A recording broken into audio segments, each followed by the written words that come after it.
On that conversation, make sure that you go on Odana Network and subscribe, and also go online and watch, the educative things that were coming out from Fidelity Bank and also First National Bank. Tonight, the conversation is about the future of education and its impact on our children. Is it best to do homeschooling now?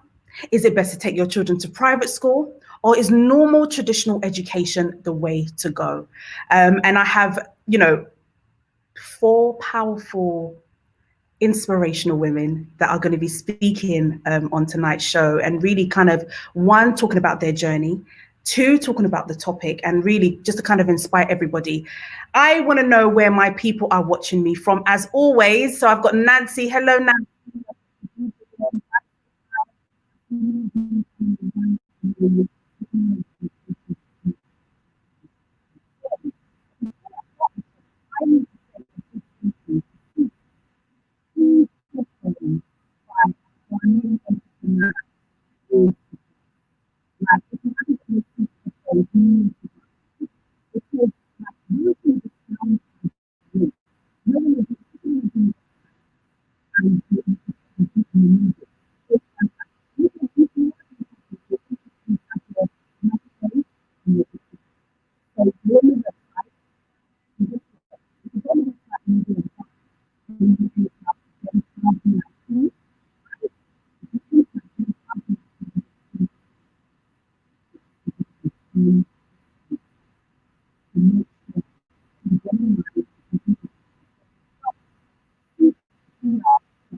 And it's made by Ghanaian guys. We need to be supporting each other. As you know, this is the time that we all need to come together, more partnerships, more supporting, more buying of our own people's doing. So this is a fantastic headphones. Let me show you like pictures of it so that you, like, maybe I'm wearing it and you're not really seeing, like, look at this. Look at the headphones, and it lights up as well. It goes red, blue, different colors. There's this color which I really love as well. It's just fantastic, guys. Go online, buy it. You get 10% off, okay? And if you're not going to buy it for somebody else. You can buy it for a loved one. And so, yeah, so make sure that you go out there and grab one. It's fantastic. It's absolutely fantastic. So go ahead and get one. Then we have Cassie's Classics. As you know, I've been going on and on and on about these spices and this shit off that this young lady is making. Go online and purchase. She's got all-purpose seasoning. She's got jollof seasoning. She's got hot pepper sauce. She's got shito. Her shito is like stew. It has the meat. You know when you can taste the meat and you're eating your kenke and you can, oh my goodness, guys, go out there and purchase one of these. And then I've got Vesta London Beauty, who's happens to be my little sister, and she's got her own lip gloss range, lip glaze. I'm wearing Baby Girl today. It's really, really good, guys. You need to go out there and purchase one. Just go online, cheap and cheerful, supporting black people that are doing amazing things. And so I think that this is the time. Let's support each other. Let's go out there and buy. Okay, let me see what my people are saying here. I can see so many comments already. Oh, audio is really bad. Oh no, what's happening? Can you hear me? Please let me know. Is it clear now? Let me know if I am clear. Please give me a thumbs up. I don't know if it's my reception or if it's, please let me know, please let me know. Please let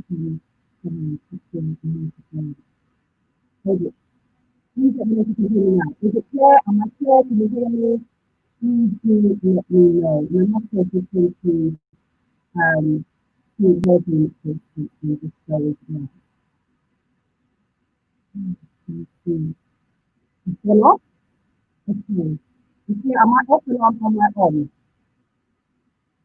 It's not the Ghana internet on my goodness. Please let me know if you can hear me.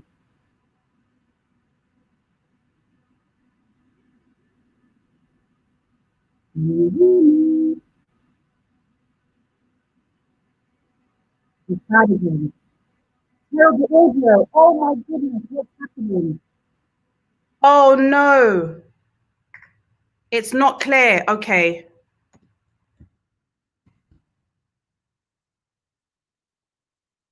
let me.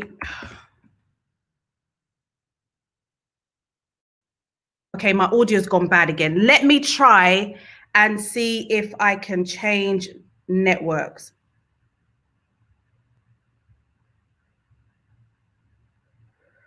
Um, is it back? Can you hear me? Please, audio. Is it back? Is it back? Is my audio okay now?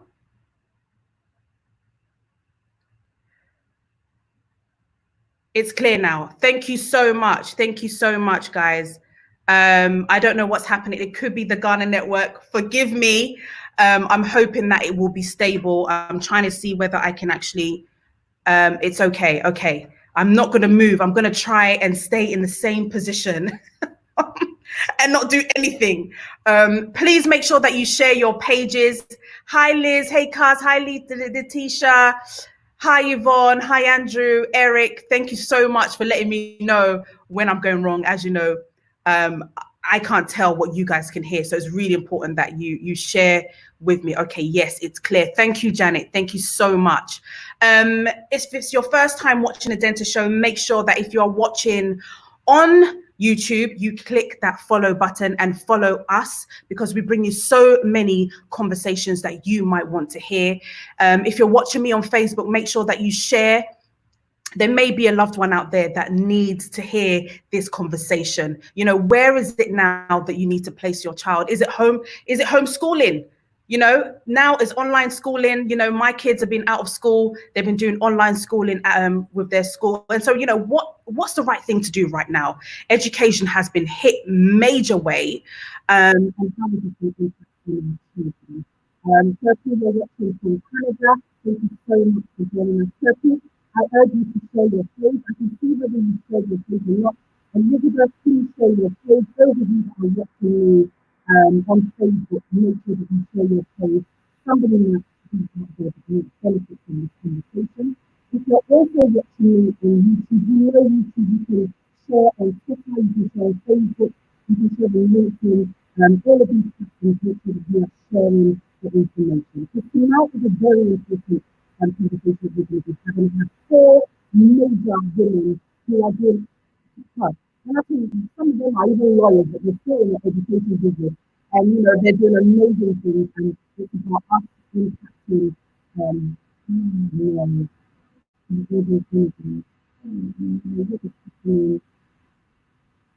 oh, okay. Guys, bear with me, bear with me. I might have to try and change my network.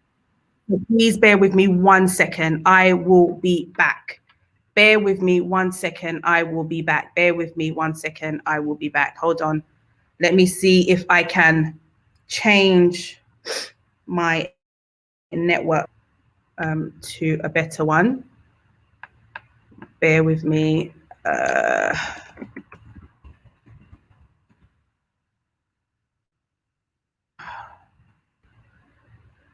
Is it okay now? Is it clear now? Okay. Even though it's clear, I'm going to see whether I can get another. I'm going to see whether I can get another. I've got another MiFi. Bear with me 1 second. I will be back.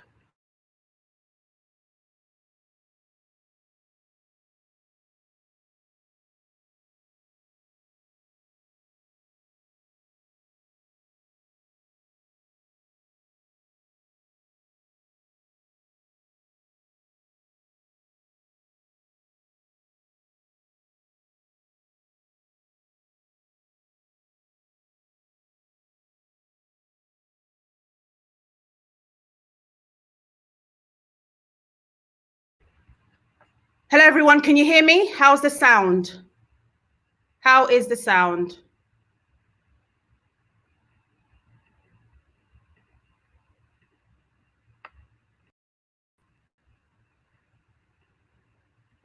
Please let me know if the sound is okay.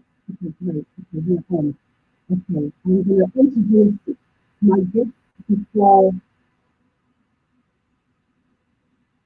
I think it may be the network. I am in Ghana, and so it could be the network. So please bear with me. Um,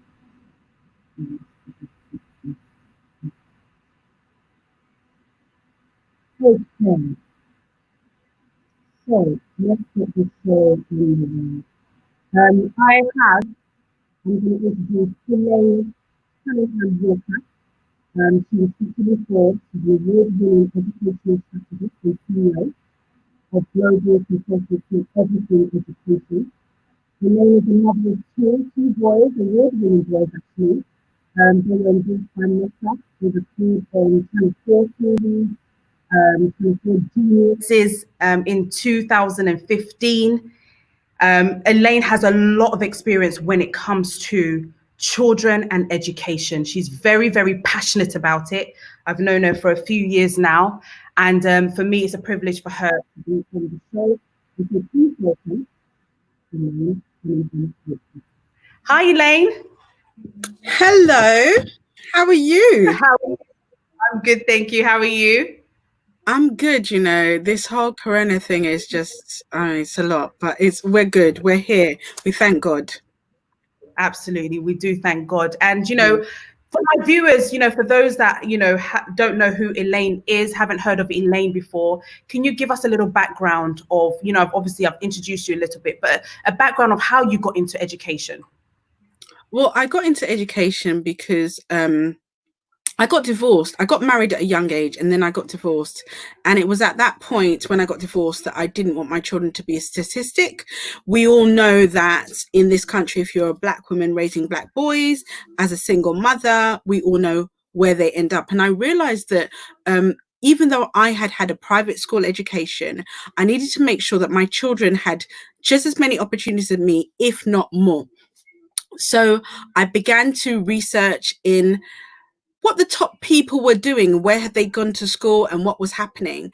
And I realized that they had gone through a particular journey, through a particular stages of life. And that's how I fell into the whole educational consultancy. I've always helped people get into schools and always helped them understand where their children are going. But I made an active, intentional point of deciding that I was going to help other people make the same transition.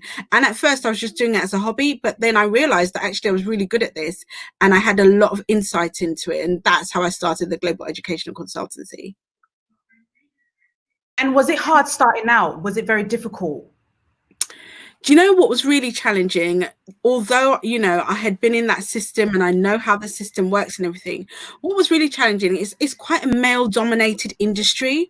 And so coming in there as a lady, it was really hard to kind of push through. And I was just fortunate that I had certain headmasters that opened certain doors for me that allowed me to have the portfolio of schools that I have all over the world now.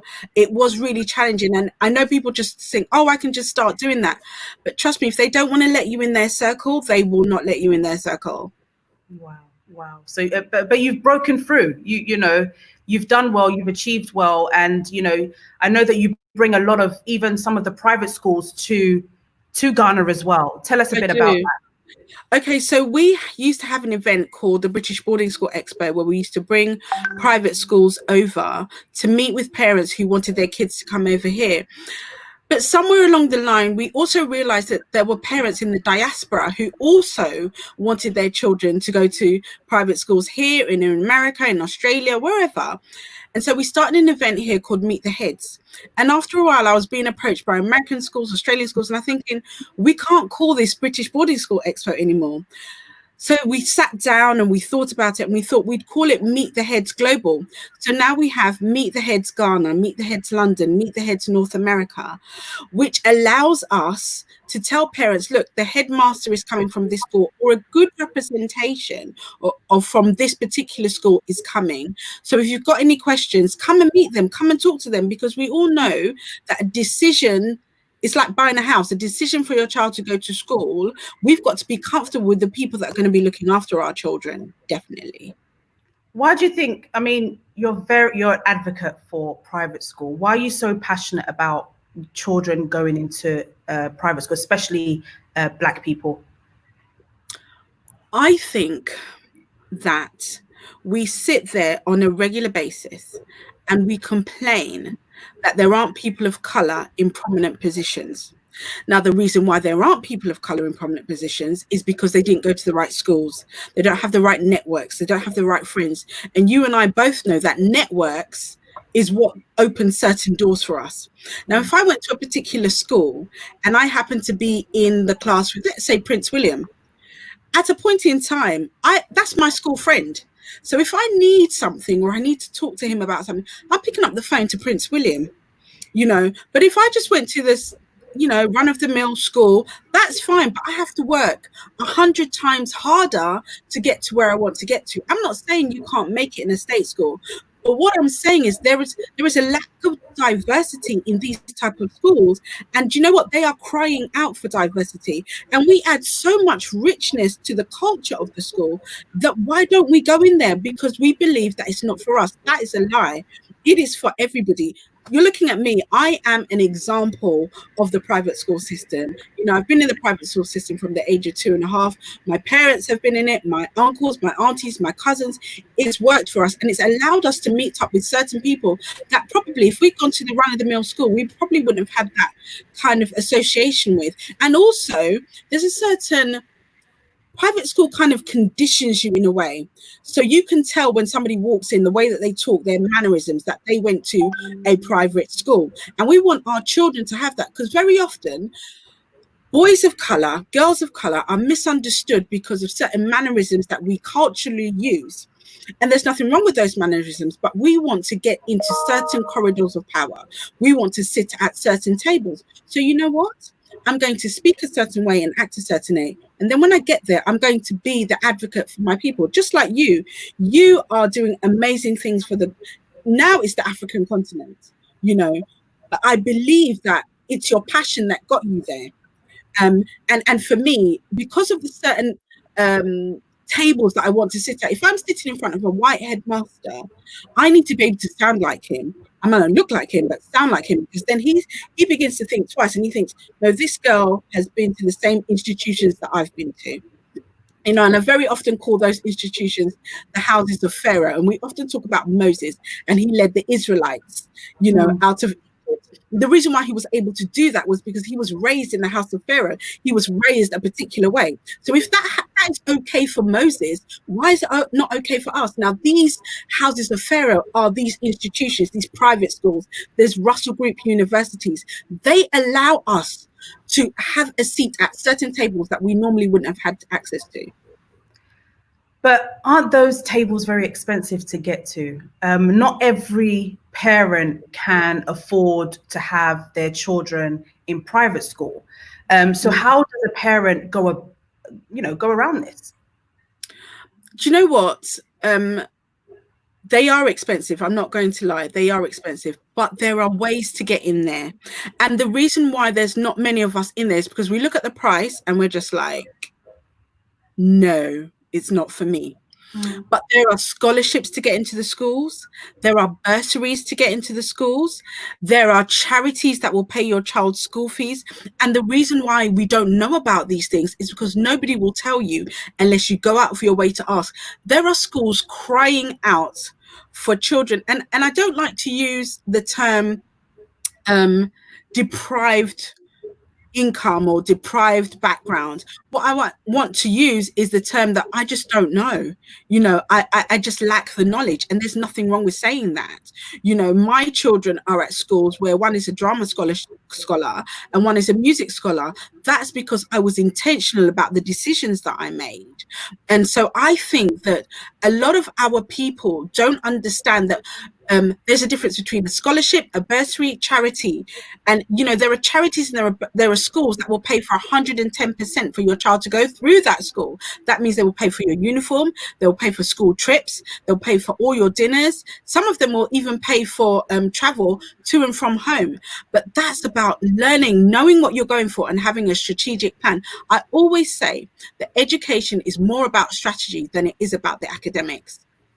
Wow. Wow. And can you dive into that a little bit more? Okay, so we have scholarships, and people know about scholarships because they think, oh, you know, they can only get an academic scholarship, or they can only get into school at 11 or 16. Not true. There are several ways to get into private schools. Now, there's what we call a chance vacancy. So you might put your name down for a private school, and they might say that there's a vacancy. Somebody's dropped out of the system when your child is 12. Can you come down? That's one way of getting in. Now, the scholarships, there are music scholarships, academic scholarships, drama scholarships, art scholarships, DT scholarships, cricket scholarships, swimming scholarships, all-rounder scholarships. There's literally scholarships for almost everything.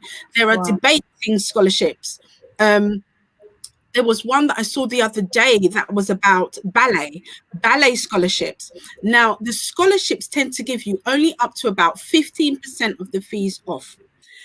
Then we go for a bursary. Now, there are two types of bursary. There's a means tested bursary, which means that regardless of what your child gets to get into the school, your child has made the requirements to get into the school. The school will look at your financial circumstances. You fill in a form, you go for an interview, and they will assess how much they can give you. Now, that can be anything from 30% all the way up to 100%, right? And then there are bursaries where you have to be scholarship level in order to open up those bursaries. So, for example, let's say you wanted to go to Eton. Eton don't run that, but you have to apply for Eton 2 years in advance to be able to be running for that bursary. Wow. There are other bursaries that you can get when you're in year 8, which are you go on the headmaster's list. And if you live in a particular area, you get that kind of scholarship and you get that kind of bursary. See, these are all the things that our people do not know. So somebody has just said the affordability of private school education is beyond the ethnic minorities. I don't actually believe that. I think that there is a school for everybody. And what we tend to focus on is schools that we know about. Because you're not in that space, you don't know there are about 400 or 500 private schools, boarding schools and day schools, if not more, in the UK that we can all apply for. I always say to people, if you were baking a cake and you needed a secret ingredient that was all the way in Scotland, would you go for it? You would. You'd go to the supermarket that stocks it. Yet we want to take schools that are just down the road from us. If there is a school that is willing to offer you 100% scholarship for the next 5 years, child, you better take that. Because that is an opportunity that your child probably wouldn't get. Your child will be mixing with people that they never thought that they would mix with royalty. I mean, my children went to a prep school that Boris Johnson went to, the Queen's grandson went to. I mean, it's steeped in history and alumni, and that's what you want to be associated with. Because you know what? You walk into a room and the first thing people say when they hear you speak as a Black person is, what school did you go to? Wow. We will dive into this more. Elaine, thank you so much. I'm going to now invite Felicia, who does similar thing to you, but she looks at the younger ages who are coming up. So thank you so much, Elaine. We're going to bring you back on in a second. Guys,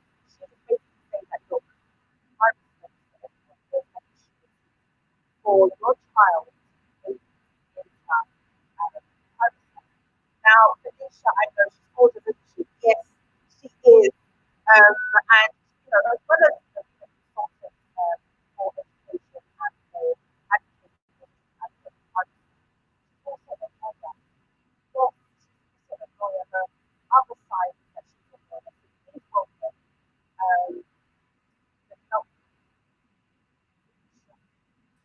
Hi, Felicia. Hi, Denta. I'm afraid I didn't hear a single word of what you said because you were mumbled again. Oh no! What is wrong with my it's my network. I tried to switch it up to a different thing, but we're just gonna have to manage as much as possible. I can hear you now, so if you want to ask a question. You can hear me now. Fantastic. Yeah. Oh my goodness. Okay, so first of all, I mean, you started off as a lawyer. How did your journey lead you into education? Okay, well, full disclosure, I am still a lawyer, very much by day. So I work in finance in a law firm in the city. But similar to Elaine, education has always been my passion. And I would say that I was my own first client. So when I was 15, I found out just before my GCSEs that the school I was at was shutting down. So about 2 months into the start of my GCSEs, I effectively had no school to go to for sixth form. And that is when my research into schools started. So, you know, it was somehow, I was very mature, clearly, but I found the school myself. I contacted the school, I arranged the interviews. I did all that at the age of 15, just before my GCSEs. So once I got a place there, this was a boarding school in Winchester. Once I got a place there, a few years later, I did the same thing for my younger brother. So over the years, that's exactly what I've been doing, looking for schools for basically family members and friends. You know, you cannot have me at a dinner party without education being a topic of discussion. It's guaranteed that that's what we're going to talk about. And then, you know, in 2013, I became a parent, and that changed my perspective with regards to education. And, you know, with talking to friends within my network, we realized that actually focusing on education needs to start a lot earlier than sometimes people give plans to. So by way of example, if as a parent, you know, you have aspirations for your child to go to Oxbridge, for example, you don't wait till they're doing their A-levels before you start doing that. In fact, you have to work backwards. So if your destination is Oxbridge, for example, then you need to think about which schools send the most children to Oxbridge. And those are the secondary schools and sixth form colleges that you're going to then have at the back of your mind as schools to target. And then you work backwards again and you think, okay, how does one get into these secondary schools? And then you work to the primary school that you need to go to get yourself to the secondary school. And then even further back than that, the nurseries that these children go to before they go to these primary schools.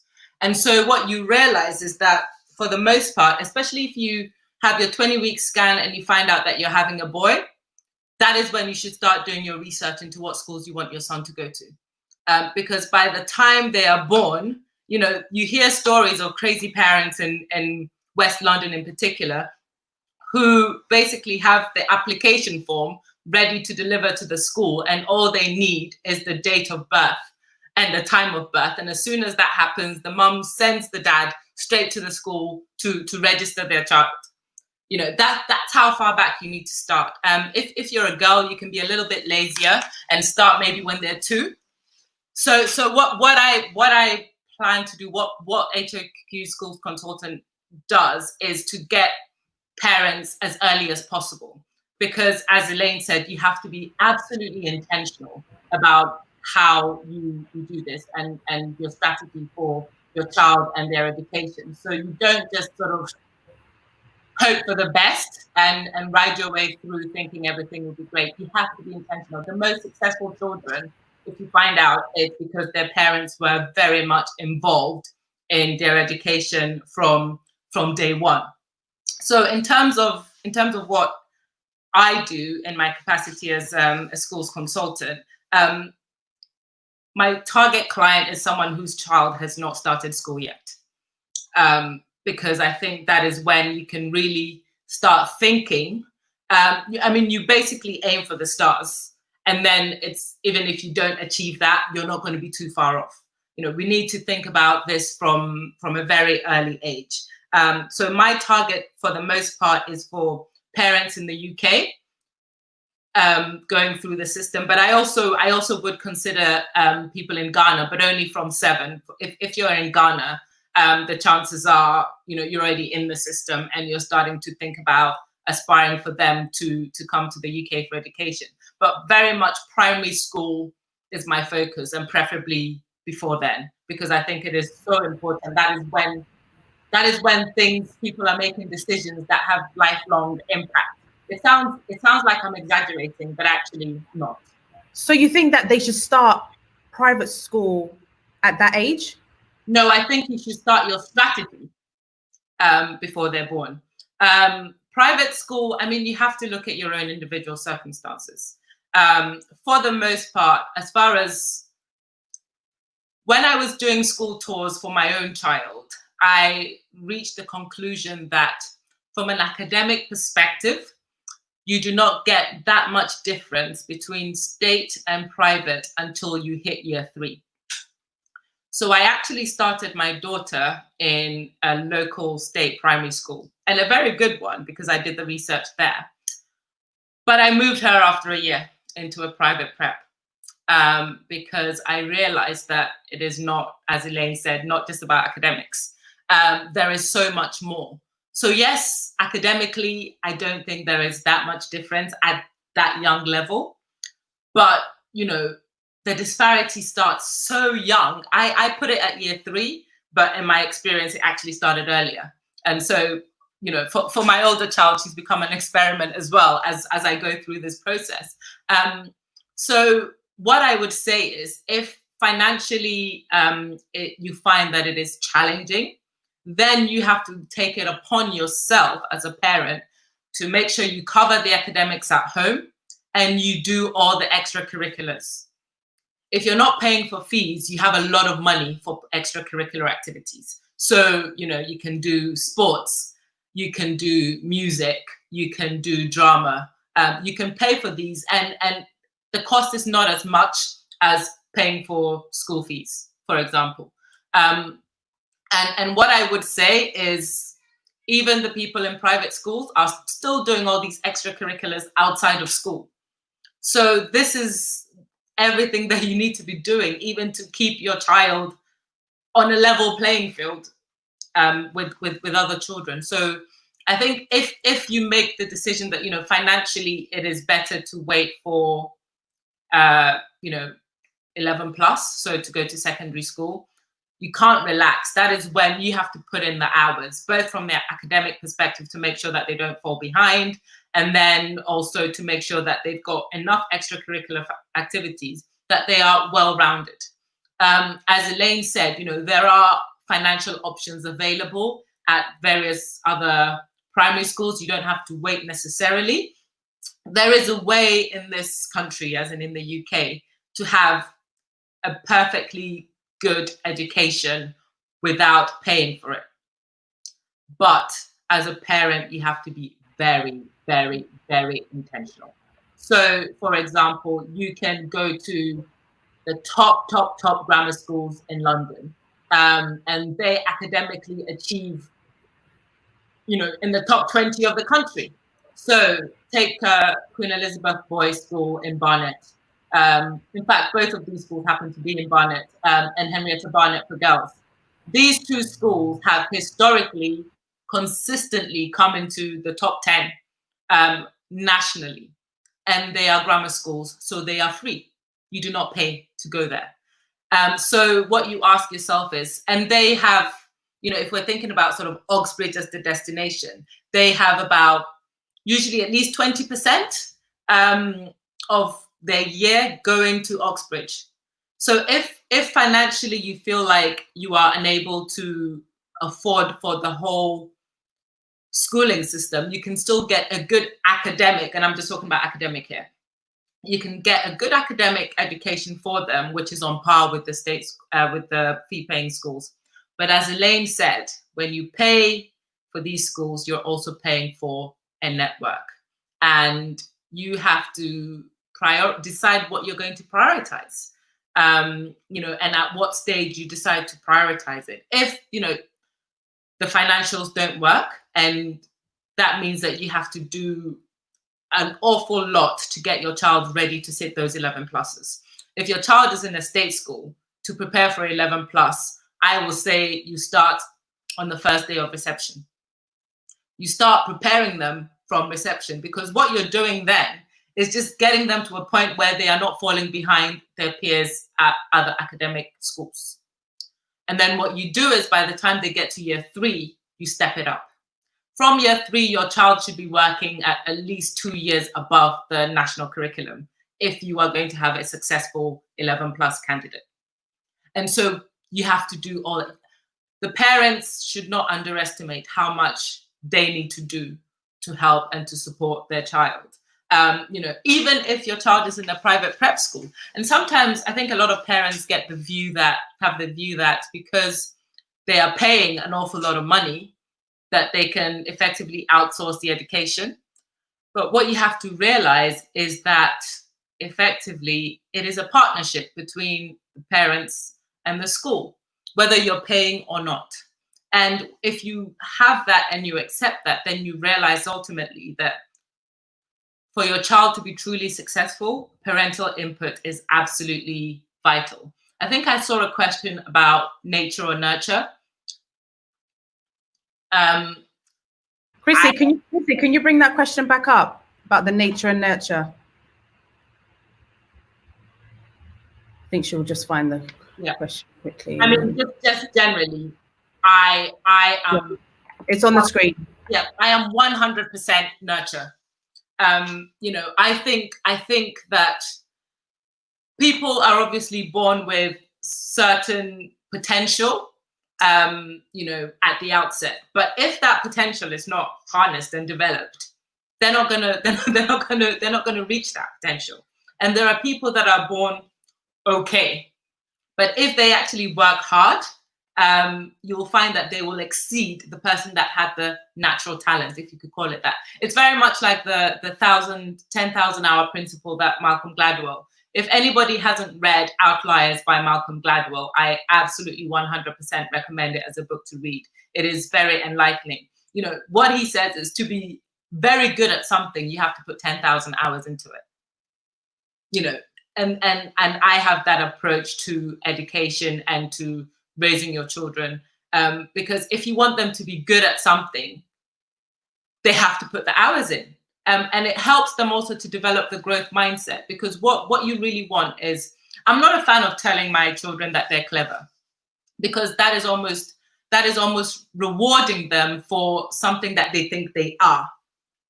What I try to reward is effort and hard work. You tried really well in that, well done. It's great, isn't it, that you put so much effort in? Can you see how much you have improved? By doing that, it shifts the mindset so that every time, even if they see something difficult, they know that if they put the hours in, they can get a good result. And that is all, you know, all part of, you know, raising children, and thinking about that in terms of within the school setting, within the extracurricular activities, and just to make sure that you develop a well-rounded child. Fantastic. Thank you so much, Felicia. I'm now going to bring on Efia. I think when I'm on alone, then my phone, it breaks up. So I'm not gonna go alone. I'm just gonna quickly bring Efia on and take Felicia off. Afi, you launched your business about 7 years ago, whilst on maternity leave. I know that you probably don't agree with Elaine and what Felicia says, because you are all about homeschooling. But tell me about your journey to also education, because you used to be a teacher, right? I did, yes. Can you hear me? Yes, perfectly. Okay, brilliant. Yes, I did. So I actually was a teacher for 8 years. My specialisms were in psychology, the understanding of human behavior, as well as health and social care. And we focused a lot on child development. So these are areas that I've always been very much interested in. And I come from a background of teachers. My dad was an excellent teacher.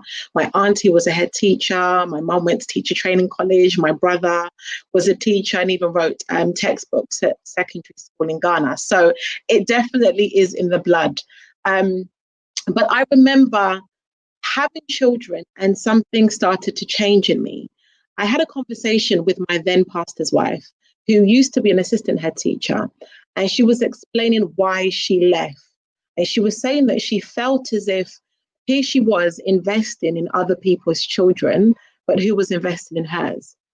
And I got to a point where that really started to resonate with me, because if you know anything about teaching, it's all consuming. And because I especially was teaching GCSE and A-level, there was a lot of marking that had to be brought home of coursework. And so the work-life balance was very difficult. And I also happened to come across a couple, Abna and Michael Richardson. and they were homeschoolers. And I remember thinking, I've never heard of this. I didn't even know it was an option that was available. But what struck me about their children, they now have 3 children and they've moved back to Ghana. But at the time, they had 2 children. And what struck me with their children was just how well-rounded they were. They were academically brilliant, socially extremely confident. They spoke fluent English, fluent Tree. I mean, they were just evidence of children that had quite obviously been very well invested in by their children, by their parents rather. And I remember being super impressed and thinking, I'm really interested in this homeschooling thing. And so I decided that I was going to try it, because this is my thing with homeschooling. It doesn't have to be, you know, that's it. You know, you may decide that you want to homeschool for a season. You may decide that you want to do homeschooling for the primary education, for example, or, you know, for later on or what have you. Or you may decide that you want to try it and see how it works, and then, you know, you go from there. I just very much felt that I wanted to at least try it. And even though initially it was challenging, because, you know, you're settling in and it's quite an adjustment to make. And I think during lockdown, many parents across the world have had a taste, although I don't think it's been an accurate reflection of what homeschooling is like, but they've had a taste. It's very intense in some respects. Because of that, you know, it was challenging initially, but after a while, once you get into a groove, once you really begin to understand how your children learn and what works for both them and for you, the results absolutely speak for themselves. I also was very sensitive to the fact that we were raising Black boys in Southeast London. So my husband and I, we have 3 children, 3 very spirited children, aged 7, 5, and 3. And so 2 boys and a girl. And at the time, we had just the 2 boys. And very much like, you know, what my sister was saying initially, that we weren't interested in our children being statistics. And so I really was, you know, quite sensitive to that. And I'm very passionate in believing that Black children do not have the luxury of being average.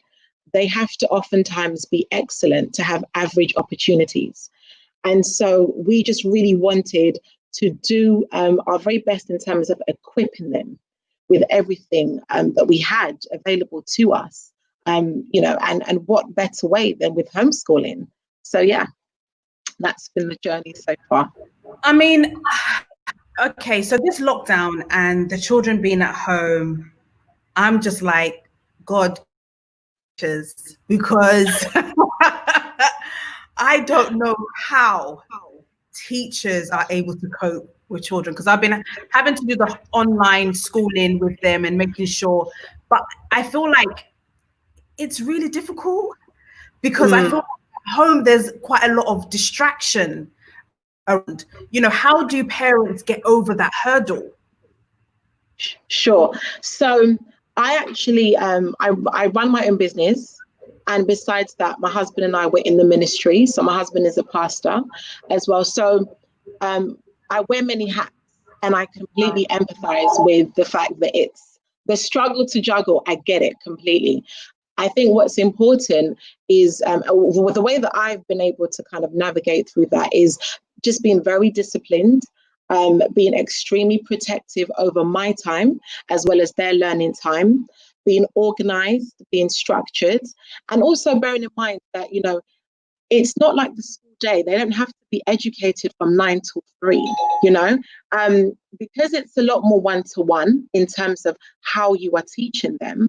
You can actually condense it a lot more, because if you think about a classroom setting, a teacher is having to spread his or her attention to multiple students, and they all have such diverse needs. You've got special educational needs, English as an additional language, depending on the type of school that you're going to, behavior management. Those factors aren't necessarily there. And so you are able to concentrate your efforts on your children, and by all means, you're able to, you know, condense it to, I mean, we spend, I'd say, about 2 hours on average per day learning. And the reason why I said that the lockdown wasn't an accurate reflection is because they're not with you the whole time in the home, which was the case during the lockdown. You know, some of my children's lessons are in small groups with other home educated children. For example, their language lessons. Some of their lessons are taken by tutors for music. And at the same time, they do a lot of sports. And so they're out the house a considerable amount of time. And, you know, we've been able to actually create that curriculum to suit and tailor our children, and also what it is that we want them to achieve in life, and the trajectory in which we're headed as a family. And so I think it would be very different in a natural homeschooling setting. You definitely do have more flexibility to make it your own and what works for you as a family. So is there tools that you need at home? Like, how does the homeschooling work? Do you have to get an expert like yourself to come and teach the kids? Or are you saying that the parents are the one teaching the kids? Yes, so you would teach them what you're comfortable with teaching them. And at the same time, if you are not comfortable, there's actually nothing wrong with you learning as you're going. I'll be honest with you, as a teacher, there were many times prior to the lesson where I'm having to sit down with the material prior to the lesson, you know, as part of my lesson plan, and I'm teaching myself the information first. The math questions that they bring out, you don't understand it. I mean, yes. So this is the thing. I'm teaching myself as a teacher. This was even before I was homeschooling. As a teacher, before I have my lesson, before I have my class, I have to spend time getting my head around the subject knowledge, the topic, the information before I deliver it. And it's pretty much the same thing if that's the case, whereby you're not comfortable with a particular subject. I'm quite confident when it comes to teaching them the core subjects. And as I said, in other specialist subjects, I outsource them, and they'll have tutors, or they'll do that in a group. For example, a group of home educating parents, we can get a French teacher and share the cost between us. It's a small class. They still get the opportunity for social interaction and that sort of thing. And, you know, that gives me that breathing space. It's not my area. It's not my specialism. I'm allowing the expert to deal with it. So, you know, there is definitely the support there. Now, one of the things with homeschooling is that you realize that the national curriculum is only one curriculum. I didn't realize this prior to homeschooling. It's the main curriculum that traditional schools choose. I know that with private schools, it's slightly different, because I actually visited about 4 private schools prior to my homeschooling journey, because I thought to myself, I'm very confident, and I know pretty much what the mainstream school system is about and what they have to offer. And I wanted to actually do a bit of more research with what private schools had to offer. I went to private school for about 3 years during my primary education, but I thought that was a long time ago. I want to know what they're offering now. So I did also get an idea of what it is that they do in those schools as well, so that I could take all of that information, I could take all of that knowledge, and I could create what works for me and what works for my children, and what works for what it is that we intend for them to be able to achieve in life. And so you're not limited when it comes to homeschooling. There are so many curriculums out there, and not even just that, different countries have different approaches with teaching, and you can take all of that knowledge and you can make it work for you. One of the things that I'm really passionate about is teaching our children early what we learned late. And one of the things that I learned late was things to do with like entrepreneurship, financial education, creating wealth, generational wealth, that sort of thing. So that is an area that I've been able to implement into the curriculum that we use at home. And so you can definitely make your own, and there is a lot available for you to choose from. Yeah. Wow, I don't know. I'm still because. So what about if you have 4 children that you have different ages? How are you able to manage homeschooling with, I mean, you've got different ages as well. So I've got like a 12-year-old, a 10-year-old, an 8-year-old, and a 3-year-old. How are you able to juggle, you know, doing your own business plus educating your children? So when it comes to the actual skill of teaching different ages at different levels, what I do is I actually make sure that there is a combination of work that they can get on with independently, as well as work that I know that they will require support in. So as one child is getting on with work I know that they can do independently, I'm then able to focus on supporting the other child with what they're doing. And so that is a skill that you do develop with time. Absolutely. And at the same time, when it comes to running a business, I just make sure that there's time allocated for everything. So for example, if you want to make a call, you have to book that through a system, you know, and I know that it's during a time that I'd have the availability to do that. You know, I know that, for example, they might be in a group class at a certain time. When they are, I have the availability to do other things.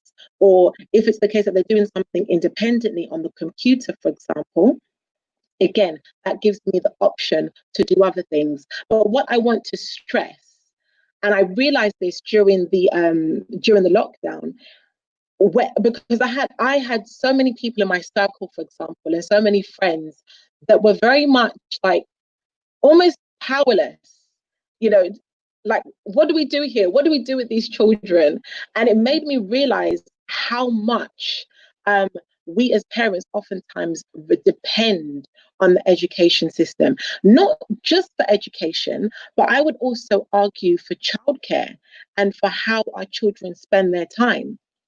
But even if your child is going to school, I would say that what your child does at school should be reinforcing what you are putting in at home. So if anything, it should be a partnership. You know, it shouldn't be the case that if, you know, the schools are removed, or if there isn't that available, there is nothing happening in the home. Like the other two ladies have already said, you know, we need to also be putting in the work. So irrespective of homeschooling, that needs to be a priority for parents, because as I said before, Black children especially, they don't have the luxury of being average. You know, they have to be excellent oftentimes to have average opportunities, and that comes about by putting in the work. So absolutely, even if a parent chooses not to homeschool, although I think it's a wonderful thing, and I do think that the results definitely do speak for themselves. Even when you look at statistics, you know, homeschool children do brilliantly, and that's internationally. Even if that's not the case, parents need to still find a way to try and make sure that, you know, they're doing as much to support their children at home with their learning. On the screen, this is what I'm facing every single day. How do you get your children to listen to you? I spend a lot of time arguing. Okay.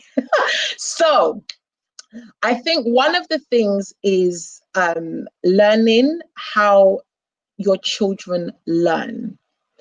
And I'm hoping that during lockdown, this is something that a lot of parents discovered. There were different learning styles. And that's something, you know, there are kinesthetic learners, for example, there's auditory learners. There are different learning styles. How do your children learn best? And most parents don't know that. So sometimes it's about studying how your children learn, because perhaps the angle at which you're coming, the approach in which you're having is not being effective because it's not how they learn best. And so I would say that that's perhaps one of the best ways. I actually have a YouTube channel called Team by IE, and what I do is I share lots of tips on for parents with how to support their children in their learning. And it's not just for homeschooling parents, as I've said, because I do believe that all parents need to have a strong hand with this. And I share lots of tips, and one of the things, some of the practical tips I share is, for example, we'll have classical music playing in the background, and that has, through research, been proven to really help to calm the atmosphere and help with the learning environment. You know, in terms of making sure that they are being cooperative, the same rules apply as they would school. If you are not listening, fine, we're going to have a timeout, and we're going to wait until it is the case that you are listening to me, you are paying attention before we continue, because they need to respect my time as well. This is a sacrifice that I'm making as a parent. And so I'm absolutely I'm very clear with that in terms of setting those boundaries. It's a time to be respected. We are Christians, we're born again Christians. So we start our sessions with prayer, and we invite God into those sessions, and we invite God's help into those sessions as well. So I think it's a combination of practical things, as well as, it's a combination of different things, but at the same time, learning more about your children, studying your children, and that developing, you will become a lot more confident with how you teach your children. I think lockdown, again, was not a very accurate reflection of homeschooling, because the whole situation itself was very stressful for various reasons, and it was very intense for various reasons. And so you have all of those external factors as well that were impacting, the learning experience, which is not always the case. And so don't let that put you off, guys. Honestly, don't let that put you off. But yeah, I hope that helps answer the question. Yeah, I think you've got loads of questions coming up, but guys, please share your pages, and also note down your questions now. We will go through the questions, but I need to introduce our last speaker. She's inspirational. She's a multi-award winner. She's Ghanaian, and she's only 28, and she's doing amazing things. And Ifya, I'm going to bring you back on. Okay. And first, I need to introduce the beautiful Caroline. Let me see. Let me get Ifya off. And right, hold on a second. Oh, where is Caroline? Oh, right. Chrissy, can you go off so I can add Caroline? It looks like I can't seem to get Caroline on. Can't get to her screen. 1 second, guys. Please bear with me. Please also share your pages. Please. Oh, there is Caroline. Hi, Caroline. Uh-oh, Caroline, I've lost you. I can't hear you again.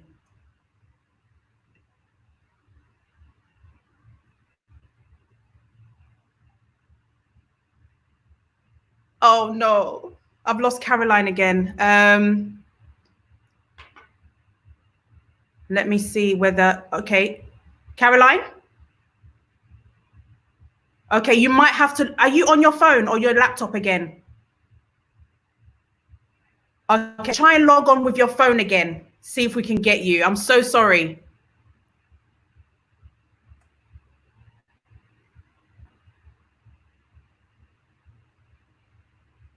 Sorry for the technical difficulties. Guys, Chrissy, can you take Caroline off and let her come back on? Thank you very much. Let me see. Guys, keep bringing in your questions. I hope you can hear me because I'm alone on the screen. But yeah, keep bringing in your questions. Tonight is really to educate you on education. What is best for our kids? Is it best to put them in private school? Is it best to have homeschooling? What is best for our children? Or is it just to go to normal state schools for them to have the traditional learning that most of us have had? What is the right way? For me, homeschooling, even though I'm getting used to, doing the online school with them, at the beginning, it was very difficult. And so, trying to not let the children argue and getting them to stay off going on to, social media or games, games. The kids are into games these days and trying to get them, not onto the games. So I think that this is a good time to have this conversation, and so that we can all learn from each other. What is the best way? How can we impact on our children? I'm going to see whether we can get Caroline back on, but please Keep sharing your pages. Make sure that you share your page if you are watching us on Facebook, and follow, obviously, follow and like. Can you hear me, guys? Okay, I hope you can hear me. No, Caroline is not on mute. She's actually not on mute. So I think it might be in the network, because she's also in Ghana. It might be a network situation. So apologies for that. If you are watching us on YouTube, please make sure that you click the subscribe button. And also, if you want to invest in Ghana, if you are looking to invest in Ghana, or Africa, if you're looking for partnerships, if you're looking to buy property, please register at Odana Connect. It's going to be a platform where everything that you are looking for in Africa at one portal, basically. If you're looking for job opportunities in Ghana, internship, if you are looking for tips in agriculture, if you are looking for partnership in different businesses, this is the platform where I think that you should register now. The website will be live next month, but this is a time where we're getting all the subscribers who are interested to come online. Let's see whether I can get Caroline. Let me see if I can get Caroline back on the screen. Keep your questions coming in. Okay, this is Efia's YouTube for those of you who are wanting to know more about the homeschooling. I think that, you know, for her, she's done really well. For you to be able to homeschool a child, and for them to be able to get good grades. And I think what I've learned is that, you know, I have been learning with them. I have been spending more time with them. And I think that that is the good thing about home learning. They're at home, they're at home environment. But, you know, for me, it's how do you control them? How do you make sure they're not doing games, they're not fighting, and you're sticking to the curriculum? All of those things, how are we able to do that? Okay, Chrissy, I think we have Caroline back on. Can you see whether you...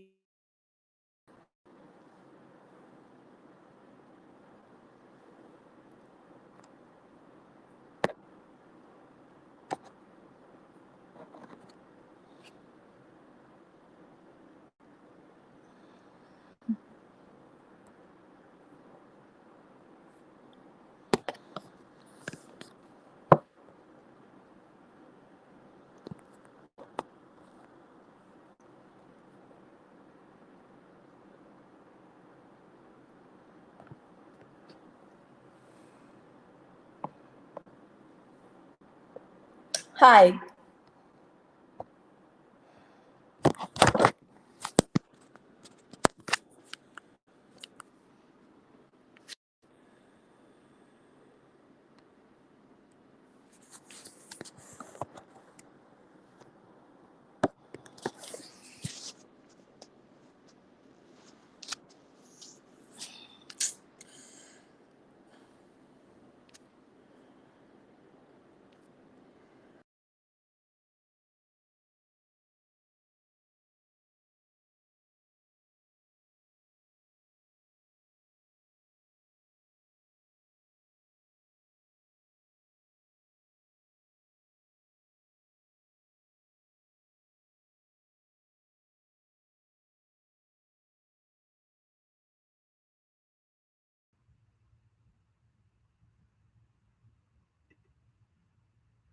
Hello, I think my internet is terrible today. I'm really, really sorry. I just went off. Guys, apologies. I don't know whether I can get Caroline back on. Elaine, if you're there, I think I'll just bring everybody back on now, because I think when you're online with me, I don't cut off. It's when I go alone. It's when I'm alone, I cut off. I don't know what is going on. I apologize. Today, it looks like on next week, Thursday, I'm going to have to get a better router. I'm using the hotel internet. The MiFi that I have is not working. So apologies, guys. I'm still glad that you're still here. Okay, I don't think Caroline is on. Is Elaine? Okay, Elaine is here. So I think I'm going to dive into the conversation, and then go into the questions that people have. But, you know, the question is, what is the future of education and the impact on our children. I'm going to start with Felicia. COVID-19, what do you think the future of education looks like, and how can this impact our children? In all honesty, I mean, I have to take my hat off to you for the homeschooling, because those 7 weeks crushed literally. And in my opinion, I think this is where every parent will see how best their children learn and how they're going to then take it forward. So for some, I mean, for my own experience, what this homeschool, the struggling aside for me personally, what it made me realize was that, formal education, if we could call it that, learning in the classroom, is not tailored to every individual child. So, every child works at a different pace. And what homeschooling did for me was that I realized the pace at which my child could learn. And I realized where his strengths were in terms of maths and English, because let's face it, that's all I focused on in lockdown. But I can assure you that on the 1st of June, when her school opened, she literally ran into school, and I was grateful. So I don't think that, for at least at the primary level, COVID is going to have a massive impact on how children are educated generally. People are going to do what they still did. So if you were homeschooling, I don't think that they will necessarily change. But I think that for some parents who may have certain situations change, because I think I will say at the outset, you cannot work and homeschool at the same time and do both well, unless your work is very much related to the education, which is basically what Ifia does. For me, when I'm trying to, be a lawyer as well as a teacher on a given day, and teaching to nursery as well as year one, it was a challenge. And I don't think that you could do both and do both to the standard that you would want for either one. However, I think the greatest impact could potentially actually be with higher education, so university level. I think I read somewhere, and I don't know if they've changed their mind now, but Cambridge, for example, said that they might not even introduce classroom tutoring, at least for the first semester. So, for the most part, you might ask yourself then, in higher education, what is the value of having your child taught in the traditional university sense with, lectures and tutorials, if actually that sort of thing can be delivered online. What that would also potentially do is that it might increase competition significantly, because if, a student from, by way of example, China doesn't want to come to England, but can still access a Cambridge education, and so that might potentially increase the competition, although you might say that it might allow such an institution to expand and broaden who they reach out to. But in terms of primary education, I do not think that that will change, because a lot of parents see the value, one, in the teachers, and two, in their children actually going to school and interacting with their friends in the way that they were used to before lockdown. And I appreciated actually the value of school for my kids, not from an academic perspective, but just more on the friends and the relationships, because I think I covered more academically even when I was struggling with the homeschooling. But as Elaine has said, it's not just about academics, what you get from school. It's the relationships as well. And I think if you're homeschooling, for example, you would have to, I guess, be even more intentional about the networks that your children are exposed to. Whereas if you're in a certain school, then that is already there for you because the environment is there. So you don't have to go that extra mile to make sure that they're meeting X, Y, Z, to make sure that their network is developed as well. So I think for me, I don't think that it will make a big change a lower level of the education chain.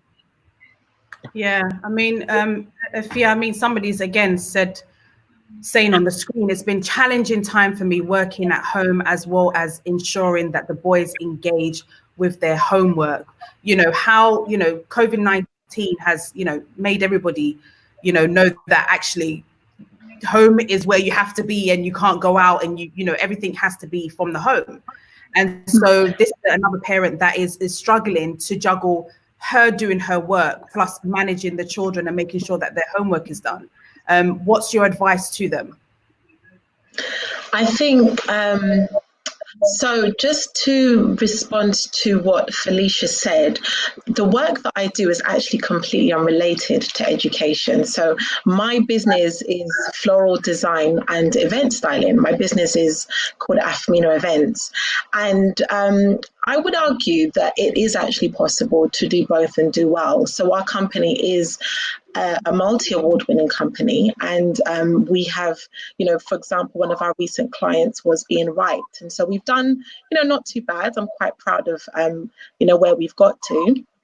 And at the same time, I think I would definitely say that our children are thriving when it comes to their homeschooling. And I think it's been about finding a balance and finding what works for both the children as well as for me. And so I'm very deliberate, I'm very intentional about how I spend my time, how I'm very protective of my time. We have a timetable, and so everything is absolutely allocated. Now, I do appreciate, though, that I do run my own business, and so therefore, in many respects, I own my own time, and it's quite different from if I was an employee and that time was being dictated by my employer. And so that, you know, could be that could be a very different scenario, and especially if you're on call and that sort of thing. But I have many homeschooling friends that work around it in terms of, I have a friend who works in care, so she does a few evenings a week, for example. And so, you know, there are different ways that families have found to make it work for them, depending on their circumstances. And I would say it's absolutely about, you know, figuring out what works for you and your circumstances. If it's something that you want to try, if it's something that you would seek to make a priority. I do agree with Felicia that you absolutely do have to be intentional about the friends that your children make. But I guess you'd have to be in the homeschooling community to realize how big of a community it actually is, and the fact that there are so many social opportunities available to them because of the different projects and enterprises and events and groups that there are available that the children can plug into. And so that definitely is afforded them. And my children miss their friends during lockdown as much as children that do go to school. And so yeah, I just wanted to, I hope that answers your question, but I do definitely think it's something that if a parent is interested in trying, it can be developed in terms of finding your rhythm. It takes time. It is challenging. I'm not going to try and downplay the fact that it is challenging in many respects, but I just feel that anything that is worth it will absolutely take work. You know, and I've been prepared to make that sacrifice, and it has paid off, and it is paying off. Wow, fantastic. I mean, I want to know from my viewers if any of you are doing homeschooling, if your children are in private school, please put it on the comments box, or if your child is doing state school, please let me know. I'm just curious to know how many of you are taking your children to private school or are doing homeschooling. And, you know, I feel like it's like you said, anything that's, you know, probably good, that's meant to be, is very difficult. You know, it takes a lot of time, dedication. But, you know, in all, it might make your child more rounded, as you say. You know, they learn home manners as well as learning about, you know, what everybody else is learning. Now, Elaine, you know, your children, Ethan and Kel, have been featured on global platforms for their brilliance and high intellectually ability. You know, they're fantastic. What role did parenting play in developing their gifts? Gosh, I think I just want to respond to something that both Felicia and Afia said, if you don't mind, if that's okay, Denta, before I answer your question. And one of the things that I keep telling a lot of parents, that during this season, they keep saying that they're homeschooling. They are not. And I respect everybody who homeschools their children, Afia, for real. What they are actually doing during this period is, if you're in a school that they're giving you work, you as a parent are facilitating the work that they are giving you. You are not homeschooling them. You are just making sure that every day they do a set amount of work. Because homeschooling, when you look at the ethos of homeschooling, it's very different to what we were doing during lockdown, number one. Number two, depending on the type of school that you went to or you go to, your child goes to, you have got a very structured curriculum that you have to follow till the end of the school term. So for example, my children, by 8 o'clock, 8:30, they had to be in front of their laptops, they had registration, But then I know that some schools were not given anything at all, and they were given a phone call to say, how's your child? So it really depends on the type of child, the school that you were going to, that one and the other one, number two. Number three, there was something else that I wanted to say, but I forget at the moment, but I'm going to answer your question, Denta.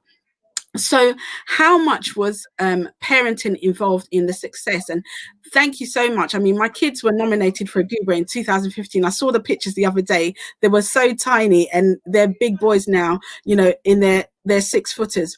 But I think as a parent, you have to be intentional. And just as Felicia and Afia have said it before, you have to be involved in your children's learning process, regardless of whether they go to private school, homeschooling, or state school. A lot of parents think that, oh, my child has gone to school and that's it. No, when they come home, what are they doing? What are their challenges? Speak to them.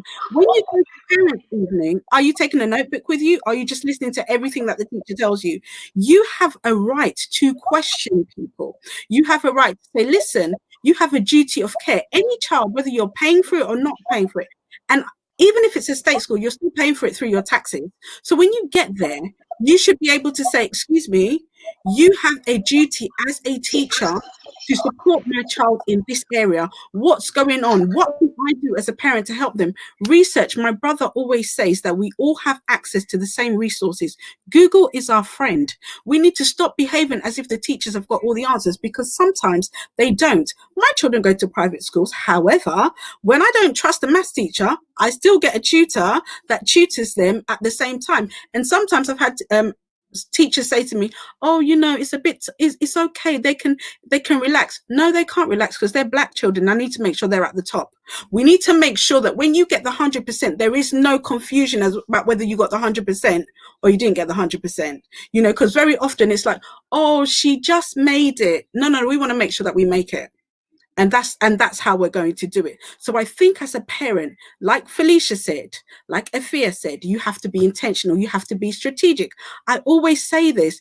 Do you know that how many black children get the grades? They get the A stars, they get the A's at A level, they end up in Oxford and Cambridge, yet they struggle to move in particular industries. Why?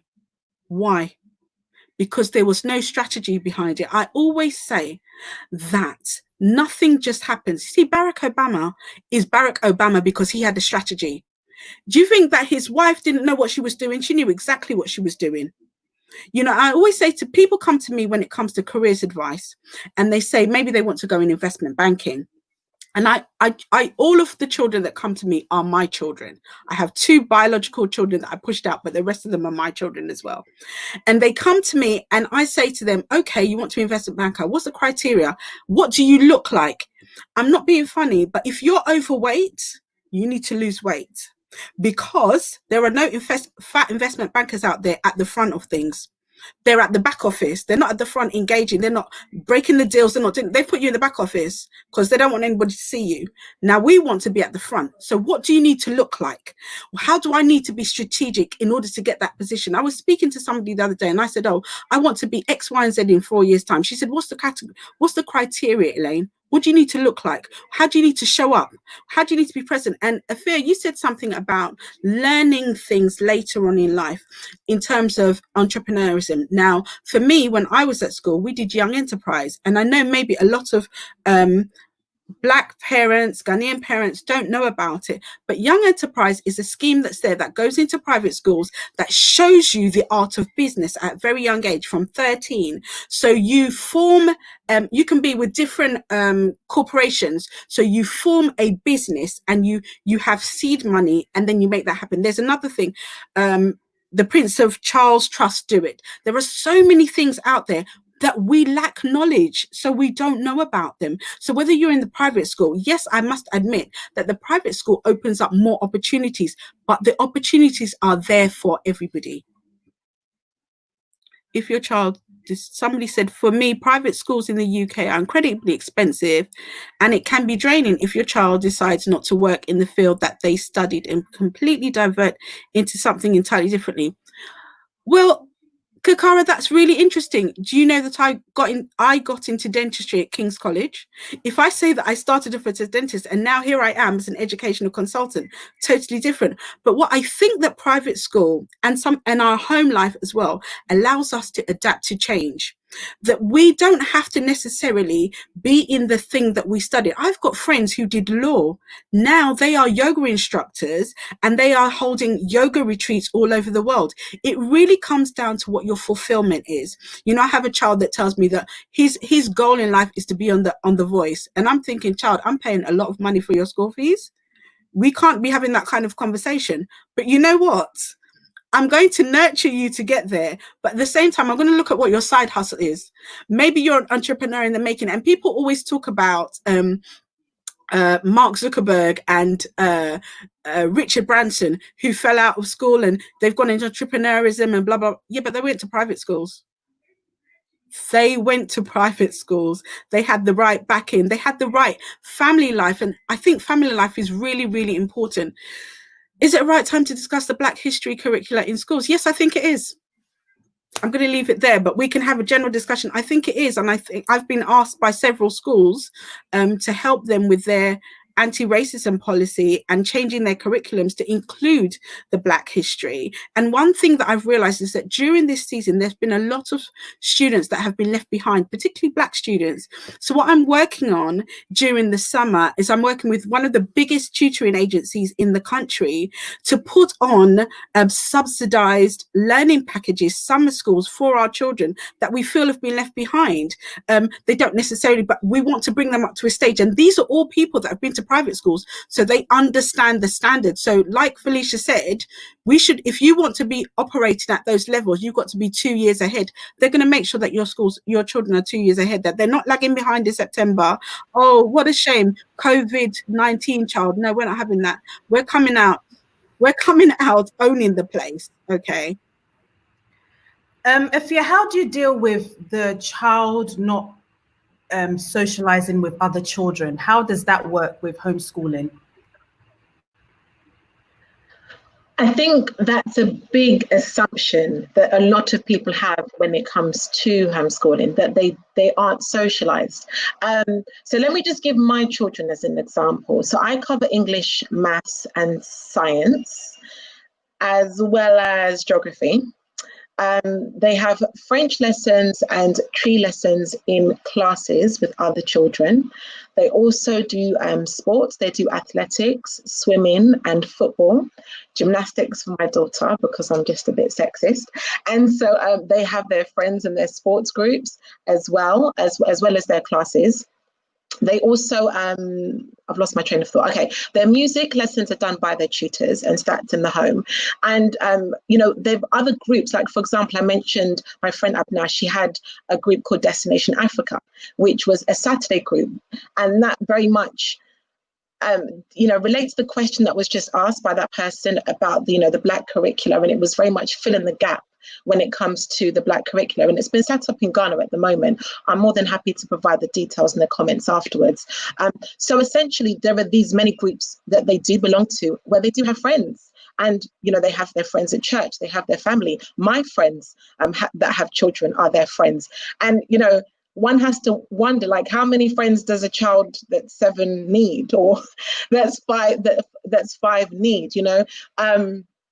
So yeah, I think there is an assumption that if you're homeschooling, like, you live in a hole, but you don't.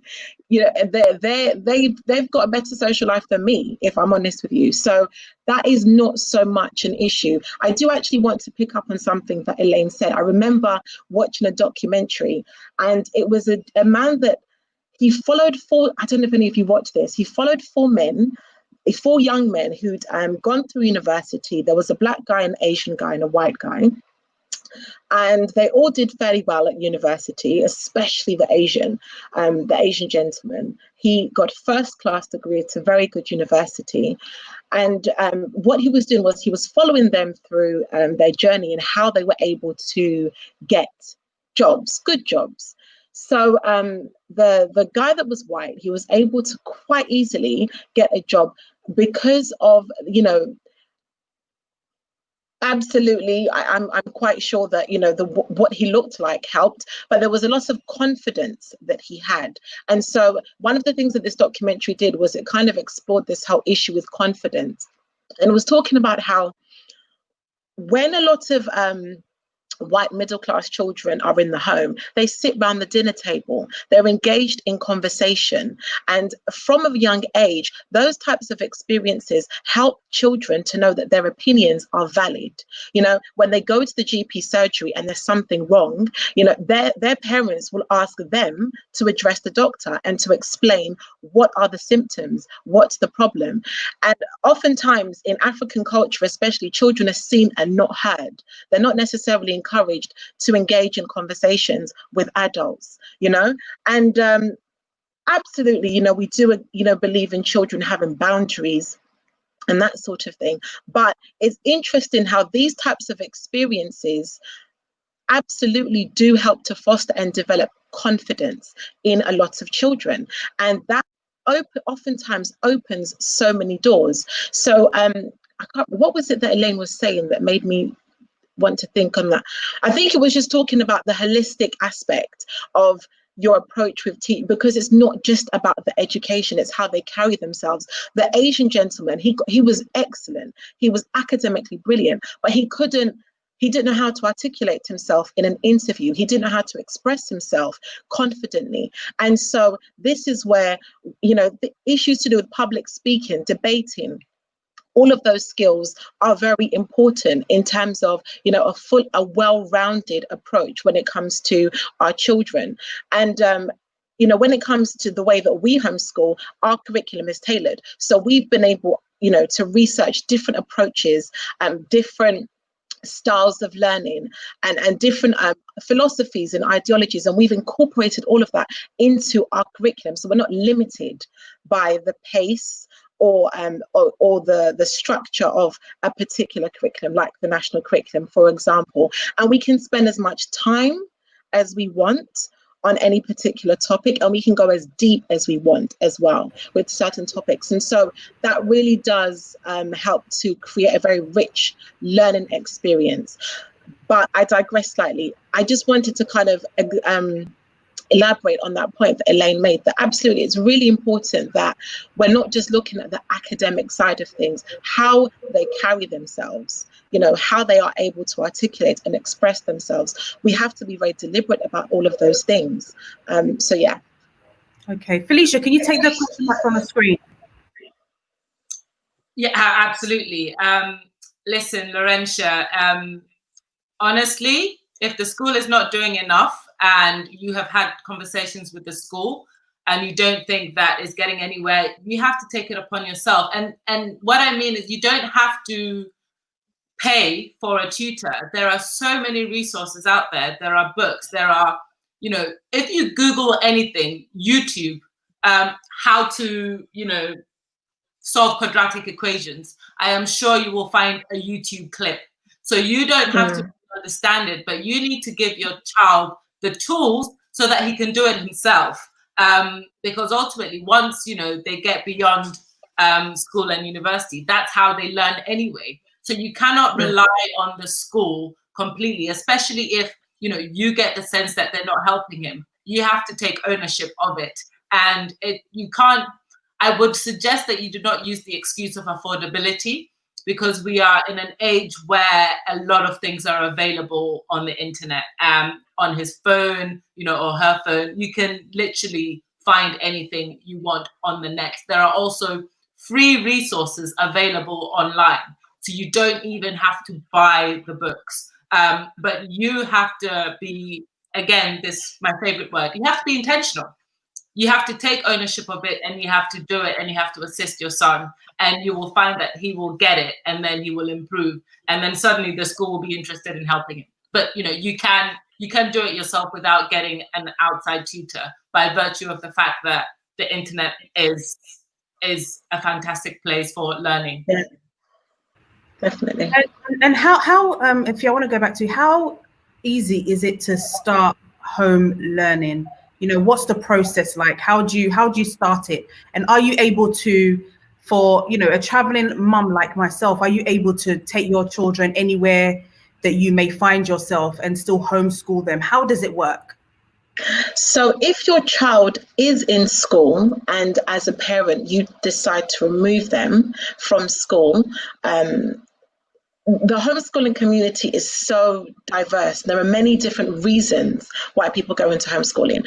Some parents have chosen to remove their children from school because they're not happy with perhaps the quality of the school or the treatment of their child, or they don't feel that their child is having their needs met adequately. Or I spoke to a couple of parents who their children were in private school, and after the lockdown, they decided they were going to actually pull them out and homeschool them because they didn't feel they were getting their money's worth at this stage. So there are many different reasons. And if that's you in that position, then you would have to inform the local authority, and they would be aware that you have chosen to homeschool. And what they would do is they would check up on you probably about once a year, perhaps even twice a year. But from what I'm aware, it's on average once a year, just to make sure that everything is up to standard. You know, they would just want to know what it is that you're doing, and they would leave you to it as long as there's no cause for concern. And most of the time there isn't, because no one cares for your children like a parent does, you know. If your child has never been to school, like my children haven't, you are legally under absolutely no obligation to notify your local authority or the government in any way. You can do if you choose to, but you are under no legal obligation to, because they're not part of the system. So it's pretty much the case that if they're not part of the system, they're just not their problem. And they just kind of leave you to it. None of your children have ever been to school? They've never been to never school. Set their foot into school before? Never set their foot into school. So we knew that we wanted to homeschool them before they were of school age, and we started to kind of position ourselves accordingly. I actually went into business so that I could own my time, and I could then facilitate that. And when it comes to something like traveling with the children, I think, I mean, for example, I went to America with the children by myself for a couple of weeks, and that was an amazing learning experience for them. And then in November we went to Ghana, same thing. You know, I don't know if you've been to Bree Gardens and that sort of thing. You know, there are learning opportunities absolutely everywhere. It doesn't have to be confined to a desk and a pen and paper. You know, learning is about growing, and every opportunity you can find a learning opportunity from that. So yes, I think traveling is you could absolutely travel and homeschool your children, and you take it with you. And this is the thing. I mean, I recently did one of my YouTube videos with my children. We read in the barbershop. You know, where we read whilst we're waiting in queue for the GP surgery. You know, it doesn't, I think oftentimes what people can think is that you have to replicate what's happening in the school at home. But that's not the case, because when you're a teacher, you are having to facilitate the needs of a number of children. So you kind of have to cater to the average and what works, what's going to establish order amongst, you know, a number of children. And at the same time, you've got the expectations. You have to answer to Ofsted and that sort of thing. So there are those governing there are those sort of governing authorities and guidelines that determine very much how you do things. Whereas when you homeschool, there is a lot more flexibility. You know, there are forest schools, you know, there are so many different approaches and angles, and it depends on what your values are. What it is it that you want for your children, you know, when they become adults. And when, I mean, my children, absolutely, we want them to do GCSEs, but we would love for them to do them early. And we're in a position where they can do. I'm not limited by anything. If my children are able to sit one GCSE in year 7, another GCSE in year 8, or a couple in year 9, they can do that. We can spread it, and rather than having to cram it in three months at the end of year 11, you know, I have the flexibility to stretch it out, and that's absolutely what we intend to do. And so, where would they do the exam? Would they do the exam at home? No, so you would pay a school. So you would pay for a school. My kids have done it. Yeah, they did it when they came on Cuba. They'd done their maths GCSE. Yeah. So you would pay a school for them to sit their GCSEs in that school, and if you're clever about it, you just make sure that it's a good school with a good reputation, because that's what's on. Therefore, that's what's on the paper. You know, your child sat their GCSEs at such and such school, and so but you just have to pay for the individual exams. But I'm all about doing things when the child is ready for it, and I'm all about stretching and challenging your children. I don't believe that you have to do certain things by a certain age. Like what I don't think it was Elaine that said it, but for example, my daughter is 3.5, and she knows how to play the piano extremely well. And I remember their piano teacher, we started off with my first at 3, and she said, I've never taught a child as early as 3, I'm not sure.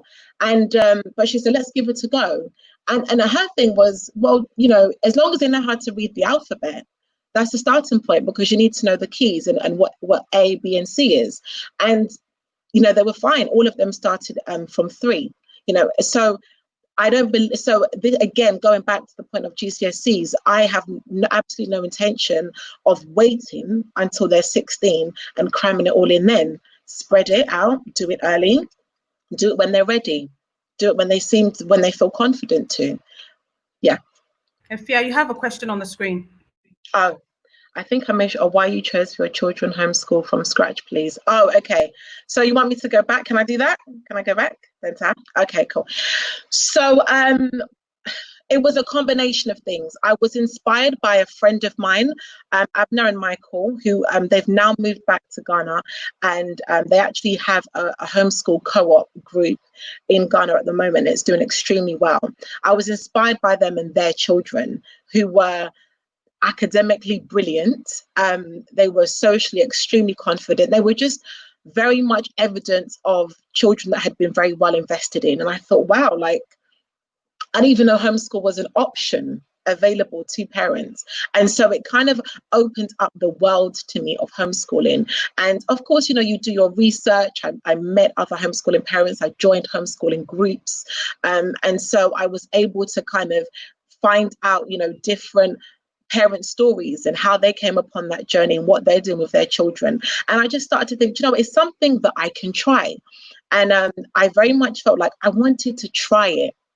Because if anything, if you're not happy after, let's say, year, 2 years, there's nothing to stop you from putting your children back into school, or putting your children into school if you should choose to do so. Or you may decide that you want to homeschool for a season. You may decide for their formative years, I want to set their foundation, and, you know, then perhaps they can go on to do something else. And so it's entirely up to you. But I wanted to at least try. And when I tried it, absolutely, after a certain point, the results started to speak for themselves. I think also for me as a Christian, you know, I'm very keen about like the worldview that my children have, their values and that sort of thing.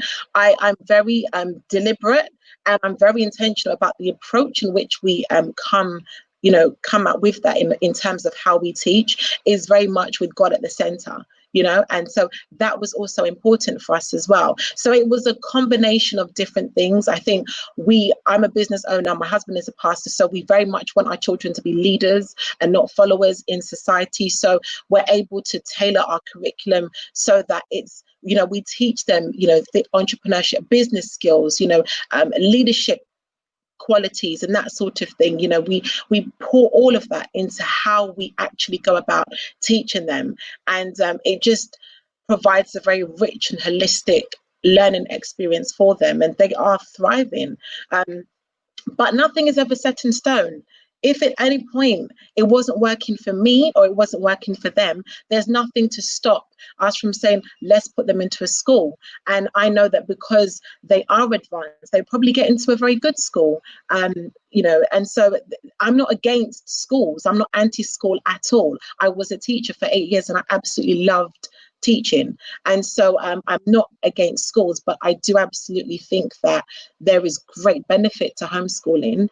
And it's something that we wanted to try, and it's working. Just to follow up on that, effectively, one of the things that people need to realize is, even in the sort of formal education to 18, you've got 14 years. You do not have to pick one thing for 14 years. Yeah. Mix and match depending on the circumstances and depending on how you see it benefiting your child. You should not think that, you know, you make one decision and you have to stick with it for the rest of your life. That is absolutely not the case. You need, as a parent as well, to be able to adapt to your children's needs and to be able to respond at the right time so that they get the absolute maximum benefit. In terms of the question that came up, for those who educate their children in school, how do you maintain, teach your child about culture and tradition? I think it will be the same as if they were homeschooled. You know, you have to take it upon yourself because, you know, as Ghanaians, you know that there is no element of Ghanaian history or Ghanaian culture that's going to be taught in any school. In terms of my perspective, what I have done, again, is I have sort of taken it upon myself to make sure that we go to Ghana at least once a year. Obviously, it's happening this year. In terms of being at home, and this is an area that I have struggled with, is getting my children to speak Twi. So I speak Twi with my husband so they can understand it. The other thing is getting them to speak. I have now got them started on Twi lessons and they're very interested. I've bought some Twi books so they are familiar with our culture. They are also, you know, my 4-year-old can sing the Ghanaian national anthem with pride. It's just incorporating those elements into daily life and for them to be really, truly proud of their identity, about their history, making sure that, you know, they learn how to respect their elders in the way that we do in our culture. You know, things that matter in our culture, like a simple thing like a greeting. You know, I know a lot of Ghanaians in particular get very upset if you don't greet them when you see them. And it's not a hello, you know, so learning and teaching them about that element as well. I don't think that whether they go to a state school, a private school, or a home school, there's a different strategy. It's the same. You have to take ownership of it and do it. And to the extent that you're able, you know, if you have friends that are, you know, similar, then you can all sort of interact and play together and learn together. And that's how it goes. Okay. Elaine, can you take the question that's on the screen? The one that says, how do you solve for culture, social skills and interaction and convince companies to hire them in the future? I think that would be a fear actually for the homeschooling. How would you convince them? Yeah. Or did you want to take, do you want to say something, Elaine, and then I? Yeah. Perfect. Yeah, I think that regardless, let me take the culture aspect as well. That I think that culture comes from the home and a sense of identity comes from the home and a sense of purpose. So it's really important that we instill that, you know, my mother always taught us that, you know, you're black, you're this, you're that, and you have to do 100 times better. I think Felicia spoke about that and Afia spoke about that as well. Oh, the question has disappeared. So that companies hire us, convince companies. social skills and interaction, and convince companies to hire them in the future. And I think what we have to do with companies is show them that our culture brings a certain richness to the company. And that richness makes the company more efficient, more effective. If we're able to handle that, and maybe, like Afia said, do we sit down with our children? Do we have conversation with our children? Do we talk? Do we allow them to have opinions in the house? If our children are only ever seen and not heard, how will they ever be able to express themselves? And Afia, you spoke about that program. I think it was called Breaking the Glass Ceiling. I also watched it. Yes, that was it. And the reason why the white boy was able to, he went to a private school, he went to Dulwich College, and he was able to articulate himself in a way. And that's what we have to train our children to be able to do, articulate themselves. So if you didn't go to a private school, there are lots of clubs that you can be part of. Debate club, a young enterprise. I'm sure Fia has got loads. She's homeschooling her children, but she's got loads that can teach her children. Felicia taught me something the other day about leaders are readers. You can join those kind of things, and you start to begin to have a conversation. And I think one thing we have to grow out of is, yes, our culture is very, very important, but we have to learn to be able to code switch. So for me, I can be this very posh, woman who's been to very private school, but when I'm with my Ghanaian homies, I'm like, hey, Charlie, what's up? We have to, if our children can do that, then they become such a resource in the company that they're in. And play the game. There's a game to get into those companies. Play the game, get in there, and then show the people this is how it's done. Especially, Benton knows me really well. In the industry that I work in, I am one of the realest women that any white headmaster will meet. I go in there, and I've even told a chair of governors that I'm not bringing any child to this school until you change that uniform. That's how real I am. So they see me as prim and proper, but I just tell them, listen, if we want this place to be diverse, this is what we have to do.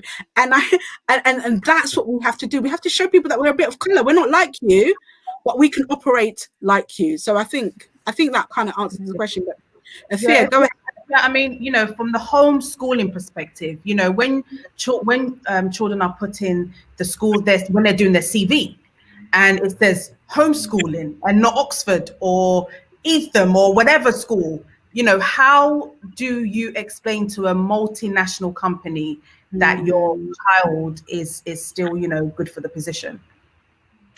I think when it comes to it's interesting you should say that about CV, because I'll come to that point in a minute. When it comes to what they put down on the CV, I absolutely think that a lot of schools at the moment, not even just a lot of schools, a lot of universities do recognize homeschooling curriculums. There's one at the moment called ACE, and that is recognized internationally throughout the world. And when it comes to universities, when it comes to A-levels and that sort of thing. And so there are definitely routes that people can take to access mainstream job opportunities. And again, going on, based on the whole job opportunity thing, we don't just want our children to learn how to write CVs like schools teach them. We want them to learn how to write business plans, that sort of thing. We don't want them to be limited to just that. We want them to learn how to create their own opportunities as well.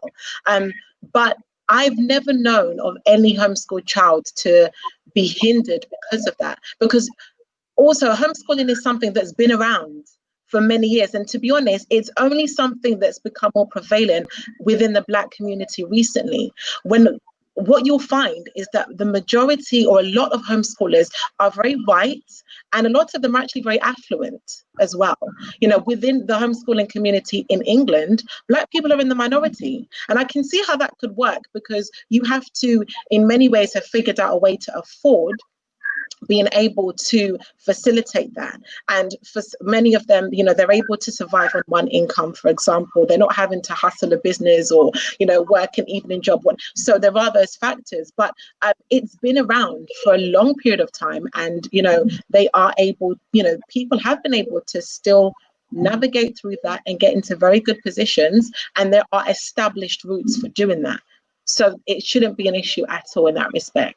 In terms of the question to do with culture, is very similar to what has been said. I think it definitely starts in the home.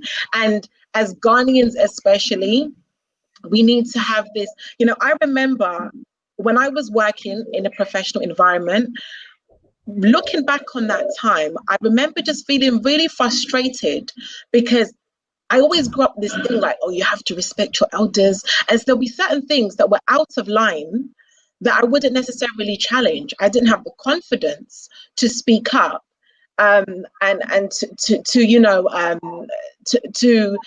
challenge those things, because that cultural mindset, oh no, elder or people in certain positions. And I think we do need to teach our children and equip them to be able to express things and challenge things respectfully and know how to articulate themselves well, because you don't want them to, again, you're not trying to reinforce the angry, aggressive stereotype either. And so those are absolutely important. But again, those social skills, whenever we go out, whenever we are in shops, whenever, I have an event that's coming up next week. So I had to do a lot of liaison with my suppliers. And I always like to bring my children along with me with those types of interactions. And I oftentimes get them to engage in those interactions with those people, different types of adults from different walks of life, because I don't want them to be intimidated by anybody. No matter how you speak, no matter how you look, I want my children to walk into any room and own it. And so absolutely, we have to throw them into those positions and encourage them. When people come to us, even if it's somebody that's coming to fix something, in the house for you, hello, good afternoon, how are you? They need to develop those skills, and we need to encourage them as parents when it comes to engaging in conversations with different types of people, adults, other children who are not just their age, because oftentimes when you are in a classroom, you're with children just your age. Whereas, for example, in my children's a lot of their groups, it's not determined by age, and so they're in classes with children that are older than them and younger than them. So we need to get them to absolutely develop those social skills so that they have that confidence to be able to interact with all types of people, because in life they're going to encounter so many different types of people. Absolutely. If you screen. Pardon? Can you read what's on the screen? Oh, Effie, so how do you balance their knowledge of interactions with other children with different backgrounds and so on? Yes, I'm aware. How do you balance their knowledge of interactions with other children with different backgrounds? Oh, okay. So I think the perception is perhaps that the other homeschooled children that they're interacting with are all Christians. Absolutely not.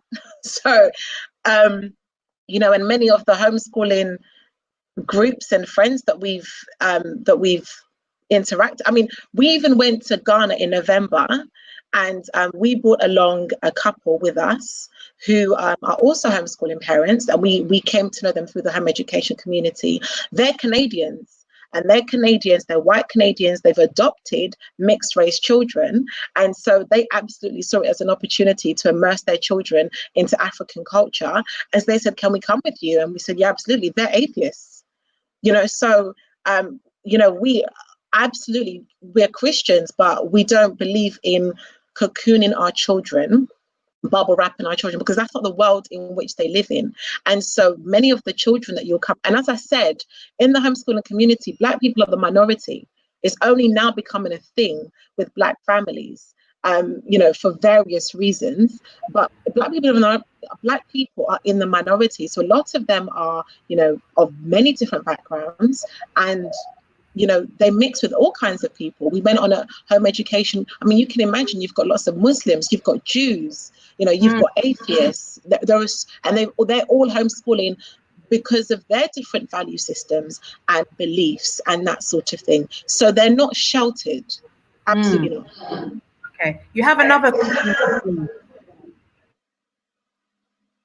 Do I continue to encourage her, or do I listen to her and give it a break? So my children have been through that. And for me, it's not an option. I'm trying to teach the children resilience. I'm trying to teach them to be consistent and to not give up on things. And so, because if I think about the many things in life that I wanted to give up when I wanted to give them up, there is so much that I wouldn't have achieved. But you know, when you persevere, when you push through, you absolutely are able to achieve so much. You know, I didn't want to, at some point I wanted to drop out of teacher training, because statistics show it's actually one of the most intense training courses that there are, that exists, period. But I became head of department by the age I was 23. I wouldn't have achieved that if I gave up. So I tried to instill that in my children. So absolutely, I say it's not an option. You know, we might have to, again, look at what is your learning style. You know, it might need to take a different approach. You know, having conversations with the children. I think oftentimes, especially as Ghanaians, we can just be very much like, no, you are going to do, but, you know, coming down to their level, trying to understand them, getting them to express them. What exactly is the problem? You know, what exactly you find it difficult? My son learns the drums. They all learn the piano. Piano has to be like the base instrument that every child learns, besides any other additional instruments. So my middle son additionally learns the drums. And for ages, he just wasn't really feeling it. And then what we realized is that we just needed to play some music and get him to play the drums to that. And he was gone. He loved it. And so that is our approach with him now. Okay, we've got this Afrobeats tune, or, you know, we've got this Michael Jackson hit, and he's now applying it to those songs and he loves it. So it might just be about trying to understand what the problem is, talking to them, going down to their level, understanding their learning style. But I absolutely don't believe in giving up with them. I don't. I always try. 100%. Yeah. I think sometimes we make the mistake of allowing them to give up, because what that does is it perpetuates a giving up mentality, which then becomes a fixed mindset. You need to let them realize that they are rewarded by virtue of the effort they put in. So if they want to give up, you know, as Etienne said, you know, you want to understand why it is. But the conclusion is never that they give up. You know, you have to find another way. And, you know, if you want to hit a deal, agree a deal with them to say, okay, you can give up when you have achieved grade 8. That's fine. You know, so then they know that there is a finite period, but they would have achieved, you know, the skill. Because the thing that people do not realize is that learning a musical instrument has a lot of other skills that come with it. You know, with the practice, with the discipline. You know, bizarrely, everybody who's very good at music tends to be very good at maths.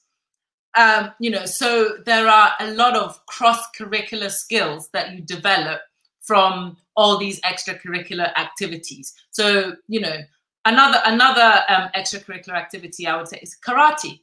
People do not realize the amount of skills in karate. With so, you know, they have, again, the discipline. Yeah. And it can transfer itself into the curriculum. So, you know, as I said, to the extent that they want to quit, that is not the baseline. The baseline is we carry on till we hit this level. And then if you still want to quit, you're very welcome to. But I can assure you that if they're playing piano to a grade 8 standard, the chances are they probably want to continue because they have now seen the fruits of their labor. And so that is how you carry on. I think one of the things that is absolutely important across whatever type of education you choose for your child is extracurricular. However you look at it and what you decide to choose. I think for every child, there should be at least 1 or 2 things that they are doing seriously outside of sitting in front of the table with a pen and paper. You know, it doesn't matter what it is generally, because even ballet comes with a lot of discipline again, and posture, confidence. All of you can tell a ballerina from how they walk. You know, all of how they carry themselves about. There are so many things out there, and if your child is shy, you can pick drama. and you can let them do that, and then they can start doing the Lambda exams, and all of a sudden they'll be very good at public speaking. This is whether they go to a private school or a state school. So there are so many things out there that even if there are financial constraints, you can make a few sacrifices, and then you can allow your child to have that benefit and have that rounded education. Because as we have all agreed on this panel, the academics is a very small part. It's important, but the rest of it is equally as important, if not more important. I totally agree with you. I would say one thing, having two children who play 7 instruments between them, and all at distinction level, grade 7. So I'm just going to say one thing, and this is just for free, that yes, piano is the bass instrument and it's brilliant, but everybody's playing that. So what can you do differently that nobody else is playing that your child is now wanted for? So, you know, I've got a son who plays the French horn, the viola, the piano, sings, and he plays the drums. The drums, I just said to him, okay, you can play that. But like Felicia said, we need to get to a certain standard. So I've got a child that's doing music GCSEs, and he's already about to take his music diploma, because I made sure that you were doing that grade 5 theory. You were doing this. I don't care. We've got a Korean music teacher. Get it moving. Get it moving. You know, get those grades, because when you get there, you look different. It's unheard of that they see a black person and they've got all this music prevla underneath their arm, and they're just like, wow, what's going on? So I totally agree with all of you, and I think that it's really important for us to do music as a standard. It's good to have an orchestral instrument as well, because then the school or wherever you are, so there's the National Symphony Orchestra, whatever, the local orchestra, they'll always want you because everybody's playing the piano. And also, if you're playing the piano, there are local recitals that you can be involved in, so you know how to play in concerts. So that's got nothing to do with whether you go to a private school or not. There are things, you just go on Google and you look for recitals in your area for your child's age group. It's brilliant. I mean, I have to say, Elaine, because my children are younger than yours, it always saddens me whenever we take them to extracurricular activities and we're the only Black people in the room. And these are activities that are not that expensive. You know, I wonder what it is that we think we are doing when we say we are investing in our children. Because, you know, when we take them to any musical activity, no one there. Tennis. No one there. Yeah, but you know, tennis is not black. It's not a black sport. Football. But Football. There's no such thing as, okay, football. But I mean, I think the point I'm making is that, you know, we also restrict ourselves. When you ask Ghanaian children, what are they doing for the summer? Every parent on this forum and listening, what is your plan for your child for the next 6 weeks? Please do not tell me that they are just sitting at home watching TV. Yeah. I have a timetable week by week for my year 1 child as to how we are going to spend this summer. And even where there is no work whatsoever, I have put reading encouraged. Yeah. We need to do something. Let's not do this 6 weeks. This is how, again, Black kids fall behind over the summer, because I can assure you that other children are doing a lot of activities and they do not have to be expensive. And can I just say with that, oh, go on. No, I was just going to say, with that, I'll be quick. I just wanted to say with that, you know, again, we always, again, just like what you're saying, Felicia, like I love to, you know, immerse my children in the art. So we take them to the theatre, for example, children's theatre, always the only Black family, you know, all of these types of things, you know, take them to the museums. The museums are free. They are free. And the museums always have activities and events on for the children at very low prices, if they do charge at all. You know, and so you can literally fill up just the Horniman Museum alone, which, you know, will have a whole 6-week program for you, for you to indulge your children with things that are going to stimulate them. Because I have issues with the screen. You know, let's stop allowing the screens to raise our children and to engage our children, because all that does is affects their attention span, and it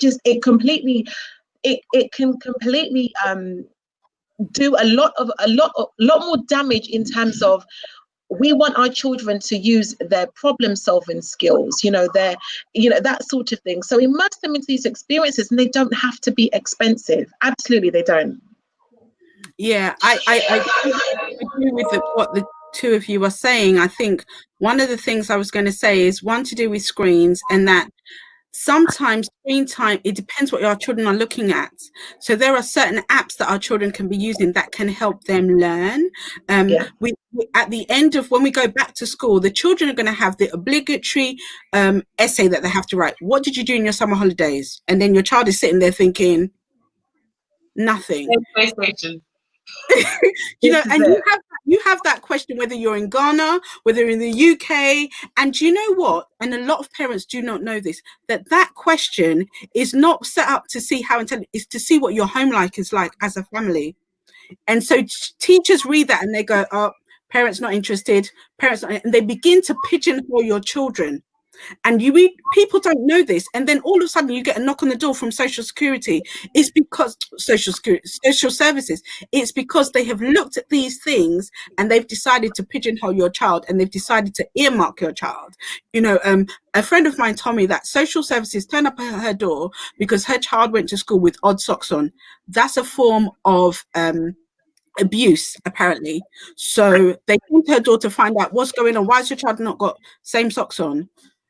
We have to be so careful, and we're sitting here, we're talking about schools and everything, but it can happen whether you're in a private school, state school, homeschooling, whatever. Somebody can see you and just not like you, and then just say, do you know what, they're not looking after their children. Elaine, someone said, honestly, these ladies... Yeah, what do you think about that? Pardon? Okay, so someone said, honestly, these ladies are speaking from a place of privilege. As a full-time working parent, most times my children are at play schemes. Well, I would say that what I would say to that, Bims, is prior to running I've only been running my business full-time for the past 4 years. And so prior to that, I was running my business on the side, working full-time as a teacher, bringing work home, and because oftentimes you're marking coursework and so on. I was teaching GCSE and A-level. I had all these other commitments and responsibilities, as well as I have the 3 children. And so you have to work with your circumstances. I'm not speaking from a place of privilege. I'm speaking from a place of where I am now. But this has been a journey. And even when I was not in a position of being a business owner and I guess owning my time, I was working a full-time job, and a very demanding job at that. But with my value system being what it was, with me thinking that I get one shot at this parenting thing, one shot at it.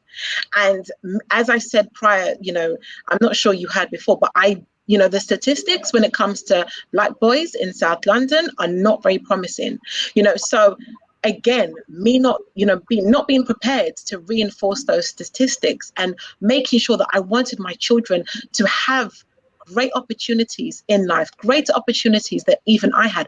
I made this a priority. Yes, it was hard. Yes, it was challenging. Yes, it meant deprived sleep in many respects, but I took the opportunities available to me, whether it's after school, whether it's before school, that I'm talking about. If that's your situation, there are opportunities available. And what Felicia's been saying, the extracurricular activities, the things, the programs that you can involve your children in during the summer holidays, for example, you can be intentional with all of those things. The weekend, how it is that perhaps you're using that time. I think if anything is a priority, we find ways to work around it. Absolutely, yes, yeah. And Bims, I work full time, 5 days a week as a lawyer. I work sometimes 15 hours a day. My husband works full time. So honestly, a lot of our things during term time is packed into the weekend. On Saturdays, my husband takes one child, I take the other. We meet at different points in the day to do the activities, but we are absolutely intentional about this. So this is where, you know, I sacrifice sleep, for example. I don't get to sleep as much generally. So when it gets to a point where I need sleep, I say, okay, today I need to take the day off. But for the most part, you know, they're doing this as two full-time working parents. And it is not easy, but I always say nothing worth doing is easy. So you prioritize and, you know, you make the decision for yourself as to what you think is worth sacrificing, what you think is worth investing in. And obviously, you know, I would be the first person to say that I'm not doing this alone. You know, I've got absolutely fantastic parents-in-law who help out, you know, during the week. We've had to get a nanny because the school day, whether you're in state or private, finishes at 3 o'clock. No full-time working parent finishes at 3 o'clock. So you need to put an infrastructure in place to make sure that the things that you need to do work. Now, I am still very much a hands-on parent, so I have my timetables. Monday to Saturday during term time, there's a timetable. I even have, you know, I do all the cooking. So there is also a food menu timetable for what they're going to eat during the week. So, you know, I have to have that framework so that what we as a couple and as parents want to achieve for our children can work. And you cannot do it alone. You have to realize that. So to the extent that by virtue of working full time, the financial benefits that gives you, you then invest that back into, you know, proper childcare so that, you know, so our nanny, for example, has been trained so that she can help them with their homework, at least at this stage. And so all I have to do when I come home is double check it. And then at the weekends, you know, we're doing everything together. And because of the fact that, you know, I'm in the car driving her from A to B, we have a conversation. You just find out what's going on. What have you been reading this week? You know, anything that made you upset. So you invest your time, but using the resources available to you to make the priorities that you consider make sense and are worth it. And once you have that in place, once you know what your priorities are, you just do what you need to do to fulfill those. I think I wanted to say something. I think somebody asked what's the V&A, Victoria and Albert Museum for parents to go to in London. But I think the word that we're all using here is sacrifice. And when the lady mentioned that we're coming from a place of privilege, I think maybe she didn't hear some of our stories at the beginning. And everyone you see on here has got a story, and everybody on here made a decision. And like Afia rightly said, that I was a single, I became a divorcee and my ex-husband left. And we all know that the statistics for a divorced Black woman raising 2 Black boys in Southwest London, actually in London, period, are just not good, right? They are not good. And so I made a decision at that point. I took a pay cut. I started working 3 days a week so that I would have 2 days with my children. I was literally running around like a headless chicken. And I thank God for my parents because they supported me. And I think we also have to look at other support systems. You know, we say it takes a community to raise a child, and there are people within your community that can help you. And very often when we fall on hard times, we think we have to try and do everything ourselves. That's why we are a community. That's why we have this strong culture. Yet we get to this place where, oh, I can't tell this person because they'll think they haven't done so well. But you know what? They helped you through a period, and now here you are with your children doing really, really well. And I think sacrifice is one of the most important things. For 3 years of my life, I was literally taking a pay cut because I wanted to make sure that my children didn't end up, I could have let them go. They did go to breakfast clubs. They did go to after school clubs because I was working like 12-hour days. It was mad. But I had people, I was doing pick up shares with other parents. They were bringing them home. So there are ways to make it work. I do not believe that, and I think Felicia said it, do not ever let money be the stopping stone for you to be able to move forward. I think that there is always a way. As a community, we can find a way to buy cloth to go to a funeral. I think we can find ways. I think we can find ways to support our children. Thank you. Thank you. Oh my gosh, it's so true. We have gone over 2 hours. It's now 2 hours, 15 minutes. I think I'm just going to allow 10 more minutes. But what, Elaine, you haven't touched on, parents that want to put their child into boarding school. If you have a 7-year-old, is it right to put your child at such a young age into boarding school? You know what, DENTAA, I really struggle with this. 7, I think, is a bit early. However, some cultures do it. Some people have to do it. For me, my children started to go to boarding school when they were 10. And the reason why they had to go to boarding school was because I had this vision of this global consultancy and I wanted to move it to another level. And that said, they went to boarding school, but it was a boarding school that was literally an hour away from me. I could drive there quickly. I was still very much involved in what they were doing on a day-to-day basis, spoke to them every day, went to church with them on a Sunday, had Sunday lunch with them. But I think what's really important is you have to find the right fit for your family. It might not be 7, it might not be 10, it might not be 11, it might not be 30, it might be 16. But I think that boarding school has its place. And most of our parents that were raised in Ghana went to boarding school. It's a way of life, and I think that what boarding school also does in this country is it builds a community. So even though we've been on lockdown, my children have done like revision classes with their friends, and my son's old prep school, they had a whole like reunion Zoom call yesterday. I was looking at them, I was like, look at these kids. But it's created a sense of community. And my mum always says that, your school friends are the ones you carry through in life.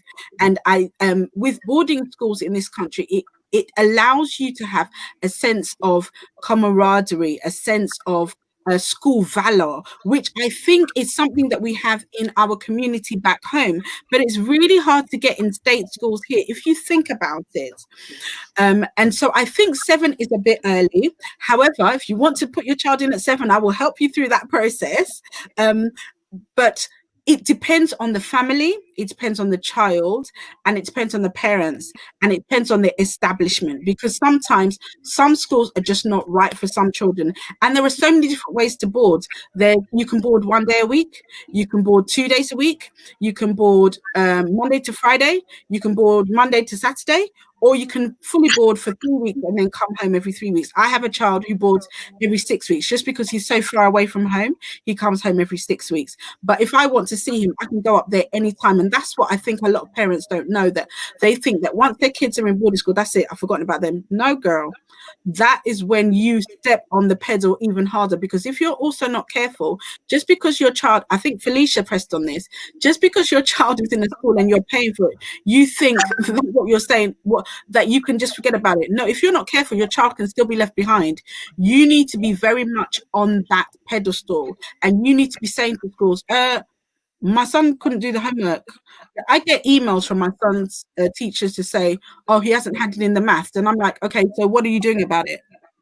How are we solving the problem? We have to be able to have those kind of conversations. Okay, what can I do to support my child?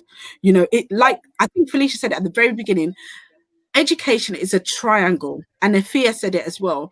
It is the parent, the institution that you choose, and the child. Everybody has to do their bit. So whether you choose boarding school, day school, private school, state school, prep school, and we haven't touched on prep schools because prep schools go from 0 up to 13, and a lot of parents are confused by, why is the school finishing at 13? Why is it not finishing at year 7? Prep school just prepares you for the next stage of life, so it makes you confident, talk in various, you see people in prep schools and they're like 8, 9, 10, and you're thinking, sorry, are you 8, 9, 10, or are you 13, 14, 15? For the various parents, and everybody knows that I bring various schools to the Ghana High Commission, and they are astounded. Listen, the schools love us as Ghanaians and as Africans because we have got a level of discipline that they love for their school.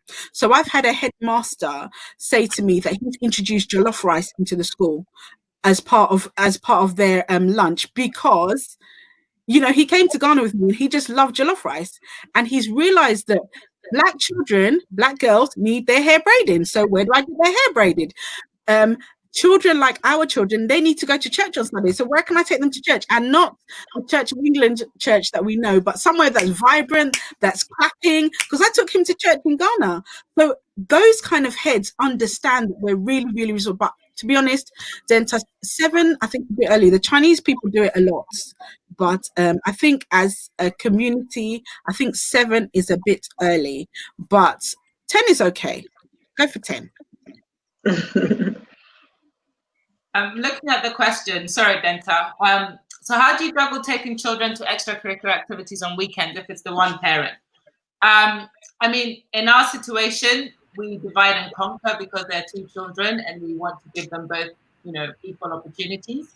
But if it is the one parent responsible for both, then you have to timetable it so that you are able to do that. And you have to pick the activities that you prioritize. You have to maybe pick activities that, you know, multiple children can do at the same time. That way it saves you time as well. So I think it's just a case of looking at your own individual circumstance and seeing how best you can fit it into your own schedules. And once you do that, you find that, you know, you've got a workable situation around it. DENTAA, I think you missed a question before. Someone asked about teaching young children or something like that. Am I reading right? Christy, do you have that question? Do you remember what it said, if you can answer it? I can't, okay, I think it was something to do with how to support young children. And so if that, I mean, so on the YouTube channel, what I do is I actually show parents, and whether you're homeschooling or not, in terms of how to teach your children different skills, very practical tips, and I provide links and resources in the comments box as well, so that you can refer to those, because as Elaine was saying, there are, you know, fantastic websites that really do help support your children. And so, you know, oftentimes, like I always say, if your children are going to be in front of a screen, make it meaningful. You know, it doesn't necessarily always have to be educational, but definitely meaningful. And so I provide the links and that sort of thing. So I hope that helps answer the question. But essentially, again, it's about taking ownership, and there's a lot available on the internet. As has been said, Google is our friend. There is so much that is available. Fantastic. And I think we're going to have to wrap up. I know there's many comments and many questions on the screen. We're probably going to have to do another education session pretty soon. But, you know, there's Afia's contact on there. I think I've put up everybody's contact in the comments box. So please go on the comments box and you will find their details there. But, you know, as we are on break, like you said, I'm going to start with Afia. What should the parents be planning for them on this 6-week break? What would be your rota? I like to make sure that my children are out as much as possible. Essentially, you know, children do need to spend time outdoors, fresh air, you know, and, you know, allow your children to get dirty in the garden with the mud. All of that is actually very, very good for them. And so lots of time outdoors. I'm not sure how it's going to work in terms of, you know, the facilities that are available to us, but lots of museum time as well. And at the same time, reflecting on the lockdown and what it's taught you, I would say, about how your children learn and where your children are at.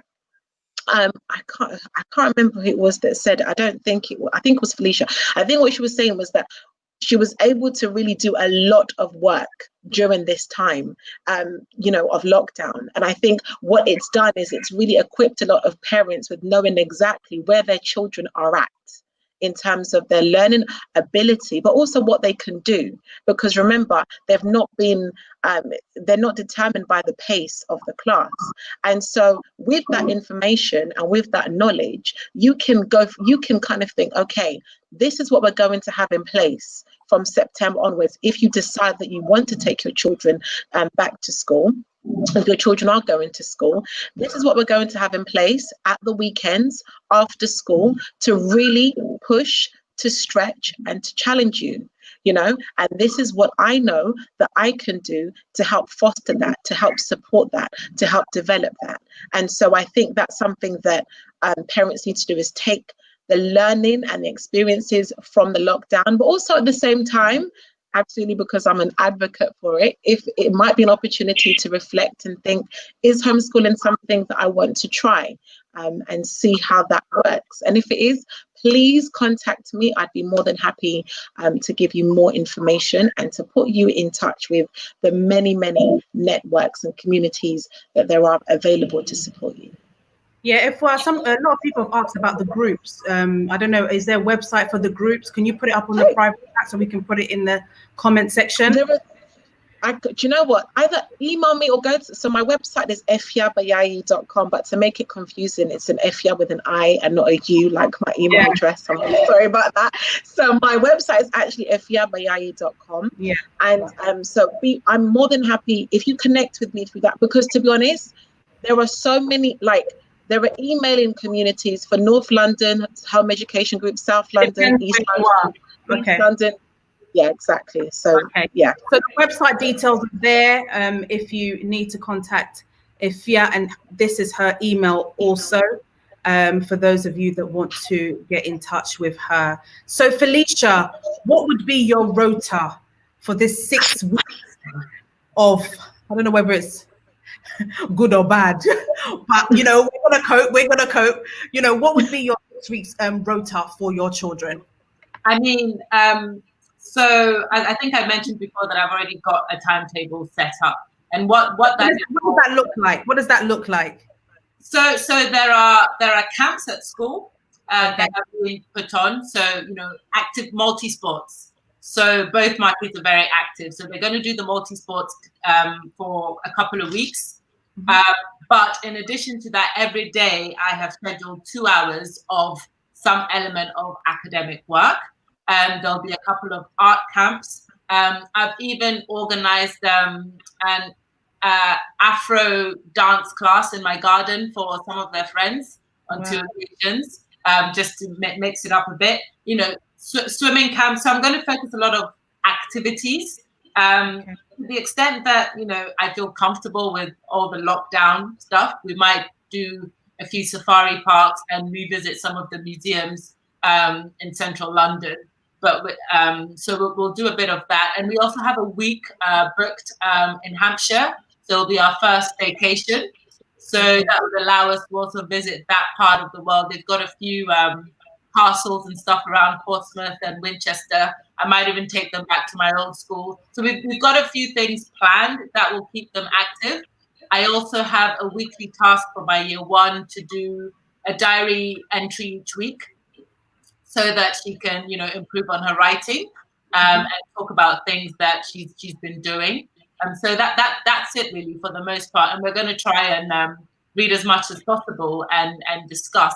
So for the most part, we're just going to carry on as normal, but putting in a few more activities. I mean, full disclosure, I'm preparing my child for 7+ exams. So that's probably why I'm doing a few more.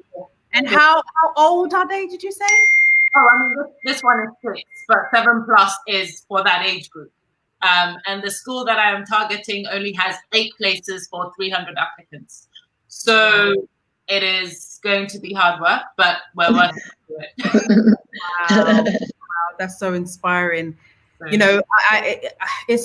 mean, the conversation has been amazing, and I'm sure that, and I can see from the comments that people are just like, oh my God, this is such valuable information that has been shared today. So with you, Felicia, if somebody wants to, talk to you more about, getting their children into the right schools, what is the process like? What do they have to do? Well, I mean, the first thing is to contact me and we have a conversation. I think my consultation really involves you and finding out as much about you and the child, because I believe very much that this is about the child and trying to get the best for each child. I also do not believe in lumping the children together, because every child has very different personalities and have different things that will suit them. So the first consultation is very much getting to know you and see what your aims are, what your aspirations are. And then once we've done that, I can go away and put together what I think is a package for us to really take forward. I see sort of what I do as a relationship. which is why I say I like to start earlier, when the baby is pretty much, just arrived, or especially if it's a girl, when they're about 2. I want to have parents who are thinking about a long-term journey. So the idea is that, different steps of the way we discuss, so you can put together a plan, for example, if a parent says to me, ultimately, I want my child to end up at Oxbridge, then this is what we need to do with the component of your finances, for example. So like the first thing to do is reach out to me, and then we take it forward from there. Fantastic. Elaine, what are your children going to be up to, the boys up to this summer holidays? What are your plans? What are you planning for them? Well, the boys are doing you know me already, I don't play. So in the morning we have got a schedule, like Felicia, we have a schedule till about 12, and then they're doing a course with GCHQ on coding. They're also doing a summer project. The two of them are doing summer projects on a particular business of their choice and how they would make it profitable over the next 6 to 8 weeks. Even though the government says they're getting us back to school in September, we're not really sure. But so that might go on a bit further. But that's my main thing, is I want to concentrate on getting them ready for if this whole traditional way of school doesn't work out. So they've got the skill set, they understand that they need to watch Bloomberg. So I've given them time. I've allowed them to be slightly fluid, but girl, we got GCSEs to do next year, so we need to make sure we pass them. Just like Felicia's doing a 7. Can I just say, Felicia's doing a 7+ exam. That's not for a state school, darling. That's for a prep school, isn't it, darling? but I already said I've moved my child into a prep school. Oh, okay. No, but I started in the States and realized very quickly that wasn't the place for my child to thrive. Okay. So I moved her. I think for me, it was good to have done it, because I would never ever have questions as to, I would have saved so much money if I'd just gone to state school until 11+ or something. I went through it, and we made a decision that for our child, there was no way that she was going to fulfill her potential in that environment, which is why we moved her. And again, this goes to my point about just because you make a decision, it's not lifelong. You need to adapt, you need to review. And if it doesn't work, you go back to the drawing board and see what works. And the same applies with us and our children. DENTAA, I was going to say that anybody on here can also take part in, there's a company that I work with called DebateMate, and it doesn't matter what school you go to, whether you're homeschooled or whatever, and you can do that. I think they're doing it online because of the whole social distancing thing, and that is really good.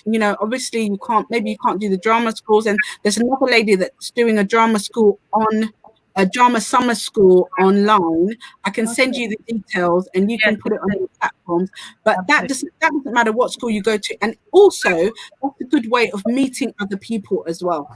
Yeah. Absolutely. And so Elaine, with your consultancy, if somebody wants to get in touch with you, what is the process like?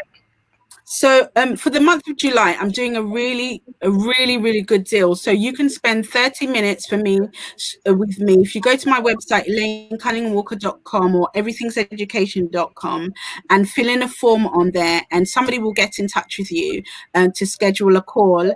And that's how we start. Like Felicia said, we start with a call because we need to know what your expectations are and what we can achieve with your child. Okay. Well, ladies, it has been absolutely fantastic. Thank you so much. I think Caroline, we couldn't get her because of it's Ghana connection. But I'm going to have to bring her on another time, maybe when we do part 2, I don't know, but we will definitely have that conversation. But thank you so much for shedding so much light on homeschooling. It's not as scary as it sounds. When you first messaged me, I was like, Charlie, I don't want to hear about no homeschooling. But now I understand it more. I understand the process. I understand how it can impact your child positively, actually. And so, you just kind of you put my mind in a good place. And I'm sure that a lot of people have also benefited from this conversation. And again, Elaine, so if you can contact Elaine if you're thinking of taking your child to private school, you can contact Felicia for the same thing and look at, you know, schools in you know, across the UK. She'll be able to help you with that as well. But guys, thank you so much for joining me. I hope that we will definitely Thank continue. you for having us. Very welcome. Very welcome. Yeah, I hope that you guys out there have been impacted positively on this conversation. I hope that you're going to be doing a lot more with your children during this 6 weeks holiday and during this lockdown. We don't know what's happening with COVID-19. Things are happening, but what I can say is that keep safe, keep your children safe. If they're at home, do the best that you can for them. So guys, I'm going to take you offline and say thank you again, and I will speak to you after the show. Thank you. Thank you. Thank you so much, guys. I'm sorry about my network and what happened. Hopefully it's all done now. But again, don't forget to get your headphones from Seek. Guys, you get 10% off. You don't want to miss this. If you buy it, right? Go to the website. If you buy it, you get 10% off. You know, share with loved ones. It can be a really nice gift for somebody who loves music, who loves, you know, being online. It's really good. It's got the microphone part as well that you can put on. I'm going to put it in the comments section. Again, it's done by a Ghanaian. And, you know, we need to support each other. We need to support everything that we are trying to do. So guys, get one. Seek VR. It's fantastic. And guys, I just want to say thank you. Thank you for watching. Thank you for joining me. And I will see you the same time next week. God bless you.